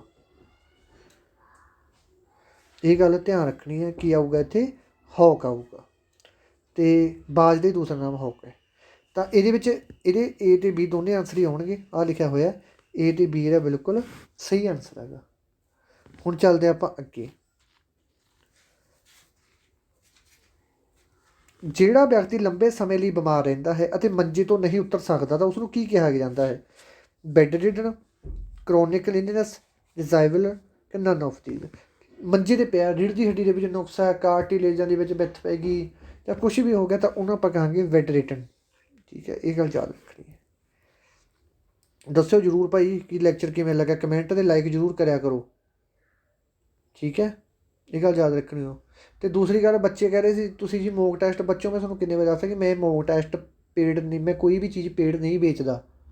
ਤੁਹਾਨੂੰ ਮੈਂ ਕਿੱਦਾਂ ਦਾ ਸਮਝਾਈ ਜਾਂਦਾ ਕਿ ਬਾਬਾ ਗੁਰੂ ਮੈਂ ਕੋਈ ਵੀ ਚੀਜ਼ ਪੇਡ ਨਹੀਂ ਵੇਚਦਾ, ਮੈਂ ਹਮੇਸ਼ਾ ਫ੍ਰੀ ਸਟੱਡੀ ਕਰਵਾਉਣਾ ਗਾ, ਜਿਹਨੇ ਕਰਨੀ ਹੈ ਕਰ ਲਓ। ਠੀਕ ਹੈ, ਅਤੇ ਬਸ ਲਾਈਕ ਅਤੇ ਕਮੈਂਟ ਕਰਦਾ ਕੋਈ, ਮੇਰੀ ਇਹੀ ਫੀਸ ਹੈਗੀ। ਅਸ਼ੋਕ ਨੇ ਕਿਹੜਾ ਧਰਮ ਅਪਣਾਇਆ ਸੀ। ਬੁੱਧ ਧਰਮ, ਜੈਨ ਧਰਮ, ਦੋਵੇਂ ਕਿ ਕੋਈ ਨਹੀਂ। ਤਾਂ ਬੁੱਧ ਨੇ, ਇੱਕ ਨਿਸ਼ਕ ਨੇ, ਇਹਨਾਂ ਨੇ ਸਾਰਿਆਂ ਨੇ ਬੁੱਧ ਧਰਮ ਅਪਣਾਇਆ ਸੀ। ਠੀਕ ਹੈ, ਅਤੇ ਇਹ ਗੱਲ ਯਾਦ ਰੱਖਣੀ ਹੈ। ਬੀ ਨੰਬਰ ਇਹ ਅਪਣਾਇਆ ਕਦੋਂ ਸੀ। ਇਹ ਜਦੋਂ ਕਲਿੰਗਾ ਦੀ ਯੁੱਧ ਨਹੀਂ ਹੋਇਆ ਸੀ, ਕਲਿੰਗਾ ਦਾ ਯੁੱਧ ਹੋਇਆ ਸੀ, ਉਸ ਤੋਂ ਬਾਅਦ ਇਹਨੇ ਮਤਲਬ ਯੁੱਧ ਦੀ ਨੀਤੀ ਤਿਆਗਤੀ ਸੀ ਕਿ ਮੈਂ ਯੁੱਧ ਹੀ ਨਹੀਂ ਕਰਨਾ। ਅਤੇ ਇਹ ਕਦੋਂ ਹੋਇਆ ਸੀ। ਇਹ ਕਾਰਗਲ ਦਾ ਯੁੱਧ ਬੜਾ ਪੁੱਛਿਆ ਜਾਂਦਾ ਹੁੰਦਾ। ਹਾਂ, ਕਾਰਗਲ ਦਾ ਯੁੱਧ ਕਦੋਂ ਹੋਇਆ ਸੀ ਤੁਸੀਂ ਦੱਸਣਾ। 1899 ਦੇ ਵਿੱਚ ਹੋਇਆ ਸੀ ਕਿ 1999 ਦੇ ਵਿੱਚ ਹੋਇਆ ਸੀ। ਠੀਕ ਹੈ ਜੀ। ਇਸ ਤੋਂ ਬਾਅਦ ਹੜੱਪਾ ਸੱਭਿਅਤਾ ਮਿਸਰ ਦੀ ਸੱਭਿਅਤਾ ਨਾਲੋਂ ਕਿੰਨੀ ਵੱਡੀ ਹੈ। ਦੇਖੋ, ਇੱਕ ਤਾਂ ਹੈਗੀ ਆਪਣੀ ਹੜੱਪਾ ਸੱਭਿਅਤਾ, ਇੱਕ ਹੈਗੀ ਮਿਸਰ ਦੀ ਸੱਭਿਅਤਾ। ਜਿਹੜੇ ਬੱਚੇ ਨੇ ਦਾ ਮੰਮੀ ਫਿਲਮ ਦੇਖੀ ਹੈ ਨਾ ਉਹਨੂੰ ਤਾਂ ਸਾਰੀਆਂ ਚੀਜ਼ਾਂ ਬਾਰੇ ਪਤਾ ਹੋ ਮਿਸਰ ਦੇ ਬਾਰੇ। ਠੀਕ ਹੈ, ਅਤੇ ਜਿਹੜੀ ਹੜੱਪਾ ਸੱਭਿਅਤਾ ਹੈਗੀ ਇਹ ਵੱਡੀ ਹੈ, ਬਹੁਤ ਹੈਗੀ। ਕਿਹਦੇ ਨਾਲੋਂ ਮਿਸਰ ਦੀ ਸੱਭਿਅਤਾ ਕਿੰਨੇ ਗੁਣਾ ਵੱਡੀ ਹੈ, 10 ਗੁਣਾ ਵੱਡੀ ਹੈ, 20 ਗੁਣਾ ਵੱਡੀ ਹੈ, 30 ਗੁਣਾ ਵੱਡੀ ਹੈ। ਤਾਂ ਇਹ ਹੈਗੀ ਹੈ ਭਾਈ 20 ਗੁਣਾ ਵੱਡੀ। ਠੀਕ ਹੈ ਜੀ, ਇਹ ਗੱਲ ਯਾਦ ਰੱਖਣੀ ਹੈ। ਹੁਣ ਚੱਲਦੇ ਆਪਾਂ ਅਗਲੇ 'ਤੇ। ਹਾਂ, ਇੱਕ ਕੰਪੀਟੀਸ਼ਨ ਹੋਰ ਪੁੱਛਿਆ ਜਾਂਦਾ ਨਾ ਕਿ ਕਾਲੀ ਵੰਗਣ ਜਾਂ ਲੋਥਲ। ਜਿਹੜੀ ਲੋਥਲ ਹੈ ਇਹ ਗੁਜਰਾਤ ਦੇ ਵਿੱਚ ਹੈਗੀ। ਇਹ ਇੱਕ ਬਗੀ ਬੰਦਰਗਾਹ ਹੈਗੀ, ਇਹ ਗੱਲ ਯਾਦ ਰੱਖਣੀ ਹੈ। ਜਿਹੜੀ ਕਾਲੀ ਬੰਗਣ ਹੈ ਇਹ ਰਾਜਸਥਾਨ ਦੇ ਵਿੱਚ ਜਗ੍ਹਾ ਹੈਗੀ, ਉੱਥੇ ਹੈਗੀ। ਠੀਕ ਹੈ, ਇਹ ਦੋਵੇਂ ਵੀ ਚੀਜ਼ਾਂ ਵੀ ਮਿਸ ਨਹੀਂ ਕਰਨੀਆਂ, ਕਈ ਵਾਰੀ ਪ੍ਰਸ਼ਨ ਇੱਥੋਂ ਵੀ ਬਣ ਸਕਦਾ ਹੈਗਾ। ਅਤੇ ਇੱਕ ਸਭ ਤੋਂ ਵੱਡਾ ਇਸ਼ਨਾਨ ਘਰ ਕਿੱਥੇ ਲੱਭਿਆ ਸੀ?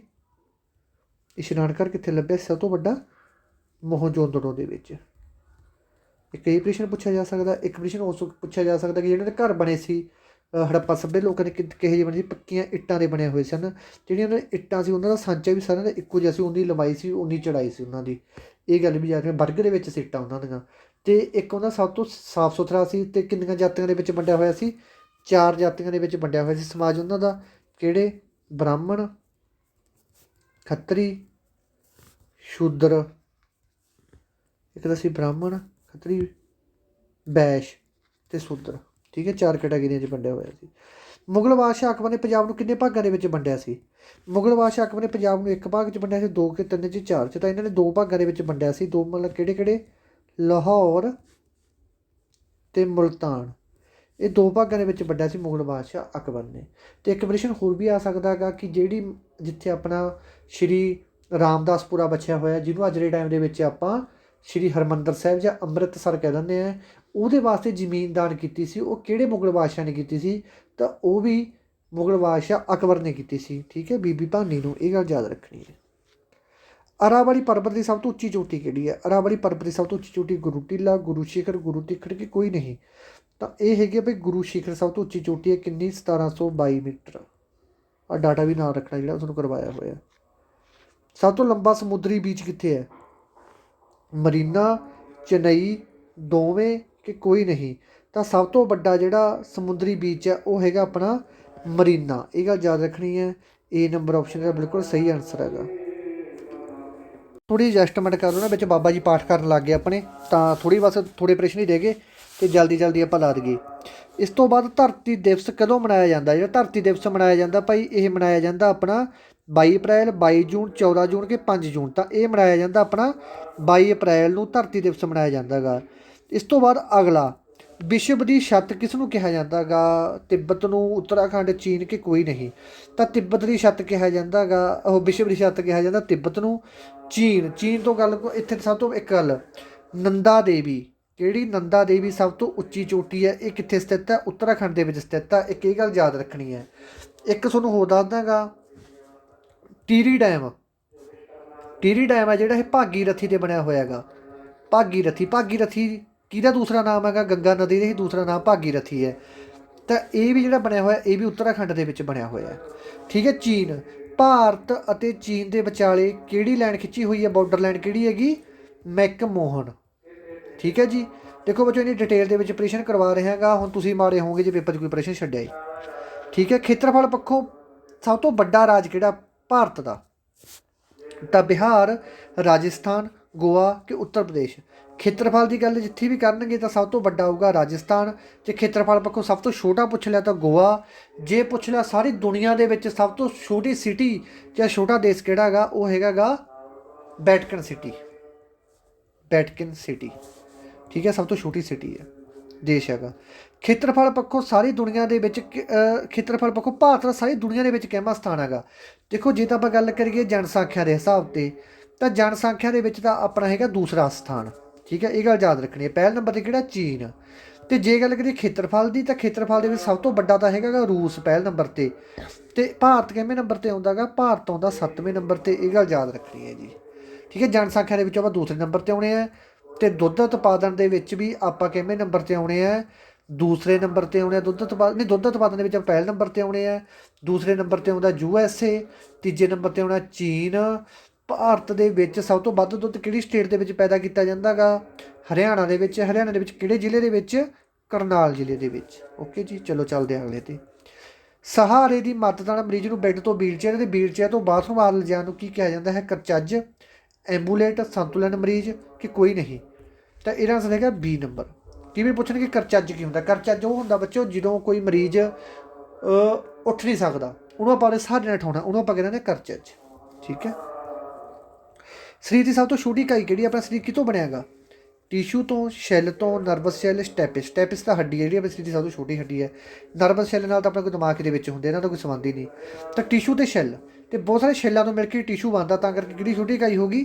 ਸੈੱਲ ਦੀ ਸਟੱਡੀ ਨੂੰ ਕੀ ਕਹਿੰਦੇ ਹੋ? ਸਾਈਟੋਲੋਜੀ। ਤੇ ਖੋਜ ਕਿਹਨੇ ਕਰੀ ਸੀ ਜੀ? ਰੋਬਰਟ, ਤੁਸੀਂ ਦੱਸੋ, ਮੈਂ ਨਹੀਂ ਦੱਸਦਾ, ਤੁਸੀਂ ਦੱਸੋ। ਇਹ ਮਾਈਕਰੋਕੌਂਡਰੀਆ ਦੀ ਖੋਜ ਕਿਸ ਨੇ ਕੀਤੀ ਸੀ? ਅਲਟਮੈਨ ਨੇ ਕਾਹਦੀ ਖੋਜ ਕਰੀ ਸੀ? ਮਾਈਕਰੋਕਾਂਡਰੀਆ ਦੀ। ਠੀਕ ਹੈ, ਇਹ ਨੰਬਰ ਆਪਸ਼ਨ ਬਿਲਕੁਲ ਸਹੀ ਆਨਸਰ ਹੈ। ਵਾਟਰਮੈਨ ਨੇ ਕਾਹਦੀ ਖੋਜ ਕਰੀ ਸੀ? ਪੈਨ ਦੀ। ਚਾਰਲਸ ਬੇਬੇਜ ਨੇ ਕਾਹਦੀ ਖੋਜ ਕਰੀ ਸੀ? ਫਾਦਰ ਆਫ ਕੰਪਿਊਟਰ ਆ ਬਾਈ ਇਹ। ਬਲੇਜ ਪਾਸਕਲ ਨੇ ਕੈਲਕੂਲੇਟਰ ਦੀ ਖੋਜ ਕਰੀ ਸੀ। ਇਹ ਗੱਲ ਯਾਦ ਰੱਖਣੀ ਹੈ। ਕਿੰਨੀ ਪਾਵਰ ਪੈਦਾ ਕਰਦਾ ਇਹ? 38 ATA ਪਾਵਰ ਪੈਦਾ ਕਰਦਾ ਹੁੰਦਾ ਇੱਕ ਚੱਕਰ ਦੇ ਵਿੱਚ, ਇੱਕ ਕਰਬ ਚੱਕਰ ਦੇ ਵਿੱਚ। ਇਹ ਮਾਈਕਰੋਕਾਂਡਰੀਆ ਇਹਨਾਂ ਦੀ ਬੋਡੀ ਦਾ ਪਾਵਰ ਹਾਊਸ ਵੀ ਕਿਹਾ ਜਾਂਦਾ ਹੈਗਾ।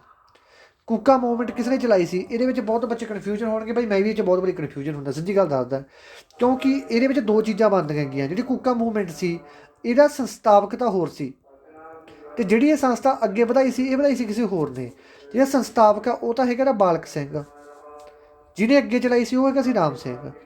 ਹੁਣ ਦੇਖੋ ਇਹਨੇ ਕਿਸ ਨੇ ਚਲਾਈ ਸੀ? ਚਲਾਈ ਤਾਂ ਫਿਰ ਭਾਈ ਇਹ ਬਾਬਾ ਬਾਲਕ ਸਿੰਘ ਨੇ ਸੀ। ਤਾਂ B ਨੰਬਰ ਆਪਸ਼ਨ ਸਹੀ ਆਨਸਰ ਹੈ ਇਹਦਾ।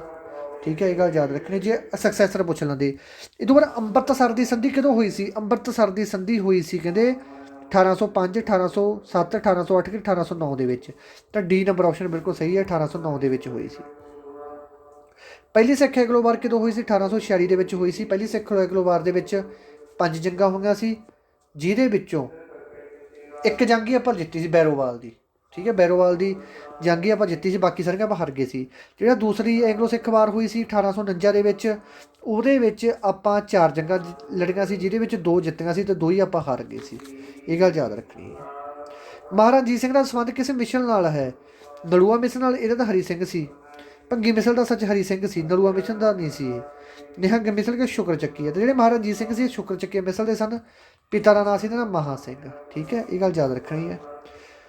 ਸ਼੍ਰੀ ਗੁਰੂ ਅੰਗਦ ਦੇਵ ਜੀ ਦਾ ਦੂਸਰਾ ਨਾਮ ਕੀ ਸੀ? ਭਾਈ ਲਹਿਣਾ ਜੀ। ਬਿਲਕੁਲ ਸਹੀ ਆਨਸਰ ਹੈ ਇਹਦਾ A number option. Shri Guru Angad Dev ji ਦਾ ਦੂਸਰਾ ਨਾਮ ਸੀ ਭਾਈ ਲਹਿਣਾ ਜੀ। ਭਾਈ ਜੇਠਾ ਜੀ ਕਿਹਦਾ ਨਾਮ ਸੀ? ਸ਼੍ਰੀ ਗੁਰੂ ਰਾਮਦਾਸ ਜੀ ਦਾ। ਤਿਆਗਮੱਲ ਕਿਹਦਾ ਨਾਮ ਸੀ? ਸ਼੍ਰੀ ਗੁਰੂ ਤੇਗ ਬਹਾਦਰ ਜੀ ਦਾ। ਅਤੇ ਗੋਬਿੰਦ ਰਾਏ ਕਿਹਦਾ ਨਾਮ ਸੀ? ਸਿੱਖਾਂ ਦੇ 10ਵੇਂ ਗੁਰੂ ਸ਼੍ਰੀ ਗੁਰੂ ਗੋਬਿੰਦ ਸਿੰਘ ਜੀ ਦਾ ਨਾਮ ਸੀ। ਸ਼੍ਰੀ ਗੁਰੂ ਗੋਬਿੰਦ ਸਿੰਘ ਨੇ 1699 ਦੇ ਵਿੱਚ ਖਾਲਸਾ ਪੰਥ ਦੀ ਸਥਾਪਨਾ ਕੀਤੀ ਸੀ ਅਤੇ 5 ਪਿਆਰਿਆਂ ਨੂੰ ਇਹਨਾਂ ਨੇ ਅੰਮ੍ਰਿਤ ਛਕਾਇਆ ਸੀ। ਉਦੋਂ ਕਿਹਾ ਸੀ 5 ਪਿਆਰਿਆਂ ਨੂੰ ਅੰਮ੍ਰਿਤ ਛਕਾਉਣ ਤੋਂ ਬਾਅਦ ਇਹਨਾਂ ਨੇ ਆਪ ਅੰਮ੍ਰਿਤ ਛਕ ਲਿਆ ਸੀ। ਫਿਰ ਇਹਨਾਂ ਦੇ ਨਾਂ 'ਤੇ ਇੱਕ ਲਾਈਨ ਮਸ਼ਹੂਰ ਹੋਈ ਸੀ, ਬਾਹੂ ਬਾਹੂ ਗੋਬਿੰਦ ਆਪੇ ਗੁਰੂ ਚੇਲਾ। ਠੀਕ ਹੈ, ਇੱਕ ਇਹਨਾਂ ਨੇ ਉਦੋਂ ਉਪਦੇਸ਼ ਵੀ ਦਿੱਤਾ ਸੀ, ਜੇ 5 ਪਿਆਰੇ ਮਿਲ ਕੇ ਗੁਰੂ ਗੋਬਿੰਦ ਸਿੰਘ ਜੀ ਨੂੰ ਕੋਈ ਉਪਦੇਸ਼ ਦੇਣਗੇ ਤਾਂ ਉਹ ਉਪਦੇਸ਼ ਇਹਨਾਂ ਨੂੰ ਮੰਨਣਾ ਹੀ ਪਊਗਾ। ਉਸੇ ਤਰ੍ਹਾਂ ਹੀ ਫਿਰ ਜੋ ਚਮਕੌਰ ਦੀ ਗੜੀ ਨੂੰ ਘੇਰਾ ਪੈ ਗਿਆ ਸੀ ਤਾਂ ਉਹ ਟਾਈਮ ਦੇ ਵਿੱਚ 5 ਪਿਆਰਿਆਂ ਨੇ ਸ਼੍ਰੀ ਗੁਰੂ ਗੋਬਿੰਦ ਸਿੰਘ ਜੀ ਨੂੰ ਇਹ ਕਿਹਾ ਸੀ ਕਿ ਭਾਈ ਤੁਸੀਂ ਲਾਲ ਕਿਲ੍ਹੇ ਦੇ ਵਿੱਚੋਂ ਇਹਦੇ ਸੱਚ ਜਿਹੜਾ ਕਿਲ੍ਹਾ ਹੈਗਾ ਇਹਦੇ ਵਿੱਚ ਤੁਸੀਂ ਬਾਹਰ 'ਚ ਲਾਲ ਕਿਲ੍ਹਾ ਨਹੀਂ ਸੀ, ਇਹ ਕਿਲ੍ਹੇ ਦੇ ਵਿੱਚ ਤੁਸੀਂ ਬਾਹਰ ਚਲੇ ਜਾਓ। ਠੀਕ ਹੈ, ਤਾਂ ਇਹ ਗੱਲ ਯਾਦ ਰੱਖਣੀ ਹੈ। ਨਾਮ ਦੀਆਂ ਕਿੰਨੀਆਂ ਕਿਸਮਾਂ ਹੁੰਦੀਆਂ? ਨਾਮ ਆਪਣੇ 5 ਤਰ੍ਹਾਂ ਦੇ ਹੁੰਦੇ, ਇਹ ਗੱਲ ਯਾਦ ਰੱਖਣੀ ਹੈ, ਇਹ ਤੁਹਾਨੂੰ ਪਤਾ ਹੀ ਹੋਊਗਾ। ਗੁਰਮੁਖੀ ਕੀ ਹੈ? ਇੱਕ ਭਾਸ਼ਾ ਹੈ, ਕਲਾ ਹੈ, ਲਿਪੀ ਹੈ, ਵਿਗਿਆਨ ਹੈ। ਕੀ ਹੈ ਗੁਰਮੁਖੀ? ਤਾਂ ਗੁਰਮੁਖੀ ਕੀ ਹੈ ਭਾਈ? ਇੱਕ ਭਾਸ਼ਾ ਹੈਗੀ। ਗੁਰਮੁਖੀ ਦਾ ਸ਼ਬਦ ਕੀ ਹੈ? ਗੁਰ ਦੇ ਮੁਖ 'ਚੋਂ ਨਿਕਲੀ ਹੋਈ ਬੋਲੀ। ਗੁਰੂ ਦੇ ਮੁਖ ਵਿੱਚੋਂ ਨਿਕਲੀ ਹੋਈ ਬੋਲੀ ਨੂੰ ਹੀ ਆਪਾਂ ਗੁਰਮੁਖ ਬੋਲੀ ਕਹਿ ਦਿੰਦੇ ਹਾਂ। ਕਿਹੜਾ ਦਾ ਪਿਤਾ ਕਿਹਨੂੰ ਕਿਹਾ ਜਾਂਦਾ? ਸ਼੍ਰੀ ਗੁਰੂ ਅੰਗਦ ਦੇਵ ਜੀ ਨੂੰ ਕਿਹਾ ਜਾਂਦਾ ਗਾ। ਇਹ ਗੱਲ ਯਾਦ ਰੱਖਣੀ ਹੈ। ਇਸ ਤੋਂ ਬਾਅਦ ਆ ਕੇ ਸਾਡੀ ਪੰਜਾਬੀ ਦੇ ਵਿੱਚ ਕਿੰਨੇ ਸਵਰ ਹੈ? ਸਾਡੀ ਪੰਜਾਬੀ ਦੇ ਵਿੱਚ 1 ਸਵਰ ਹੈ, 2 ਸਵਰ ਹੈ, 3 ਸਵਰ ਹੈ, 4 ਸਵਰ ਹੈ, ਜਿਹਨੂੰ ਆਪਾਂ ਅੰਗਰੇਜ਼ੀ ਦੇ ਵਿੱਚ ਵੋਵਲ ਅੱਖਰ ਕਹਿ ਦਿੰਦੇ ਹਾਂ। ਤਾਂ ਪੰਜਾਬੀ ਦੇ ਵਿੱਚ ਆਪਣੇ 3 ਸਵਰ ਹੈ, ਊੜਾ, ਆੜਾ, ਈੜੀ। ਬਾਕੀ ਜਿਹੜੇ ਬਚ ਗਏ 35 ਅੱਖਰੀ ਕਹਿੰਦੇ ਆਪਾਂ ਇਹਨੂੰ। ਤਾਂ 35 ਅੱਖਰੀ ਵਿੱਚੋਂ 3 ਅੱਖਰ ਕੱਢਤੇ, ਮਗਰ ਕਿੰਨੇ ਰਹਿ ਗਏ? 32 ਅੱਖਰ। ਇਹ 32 ਅੱਖਰ ਕੀ ਹੈ? ਵਿਅੰਜਨ। ਠੀਕ ਹੈ, ਕਿਵੇਂ ਵਿਅੰਜਨ ਪੁੱਛਣਾ? ਵਿਅੰਜਨ 32 ਹੈ ਅਤੇ ਸਵਰ 21 ਹੈ। ਅਤੇ ਟੋਟਲ ਕਿੰਨੇ ਹੈ ਸਾਰੇ ਮਿਲਾ ਕੇ? ਤਾਂ ਉਹ ਹੈਗੇ ਆਪਣੇ 41। ਟੋਟਲ 41 ਹੈ। ਠੀਕ ਹੈ, ਅਤੇ ਪੰਜਾਬੀ ਗੁਰਮੁਖੀ ਲਿਪੀ ਦਾ ਦੂਸਰਾ ਨਾਮ 35 ਅੱਖਰੀ ਹੈ। ਇਹ ਗੱਲ ਵੀ ਯਾਦ ਰੱਖਣੀ ਹੈ। ਇਸ ਤੋਂ ਬਾਅਦ ਭਾਰਤ ਦਾ ਪਹਿਲਾ ਨਾਗਰਿਕ ਕਿਸ ਨੂੰ ਕਿਹਾ ਜਾਂਦਾ? ਪ੍ਰਧਾਨ ਮੰਤਰੀ ਨੂੰ, ਰਾਸ਼ਟਰਪਤੀ ਨੂੰ, ਮੁੱਖ ਮੰਤਰੀ ਨੂੰ, ਰਾਜਪਾਲ ਨੂੰ। ਤਾਂ ਭਾਰਤ ਦਾ ਪਹਿਲਾ ਨਾਗਰਿਕ ਕਿਹਾ ਜਾਂਦਾ ਹੈਗਾ ਭਾਈ ਆਪਣੇ, ਕਿਹਨੂੰ ਕਿਹਾ ਜਾਂਦਾ ਹੈ? ਰਾਸ਼ਟਰਪਤੀ ਨੂੰ।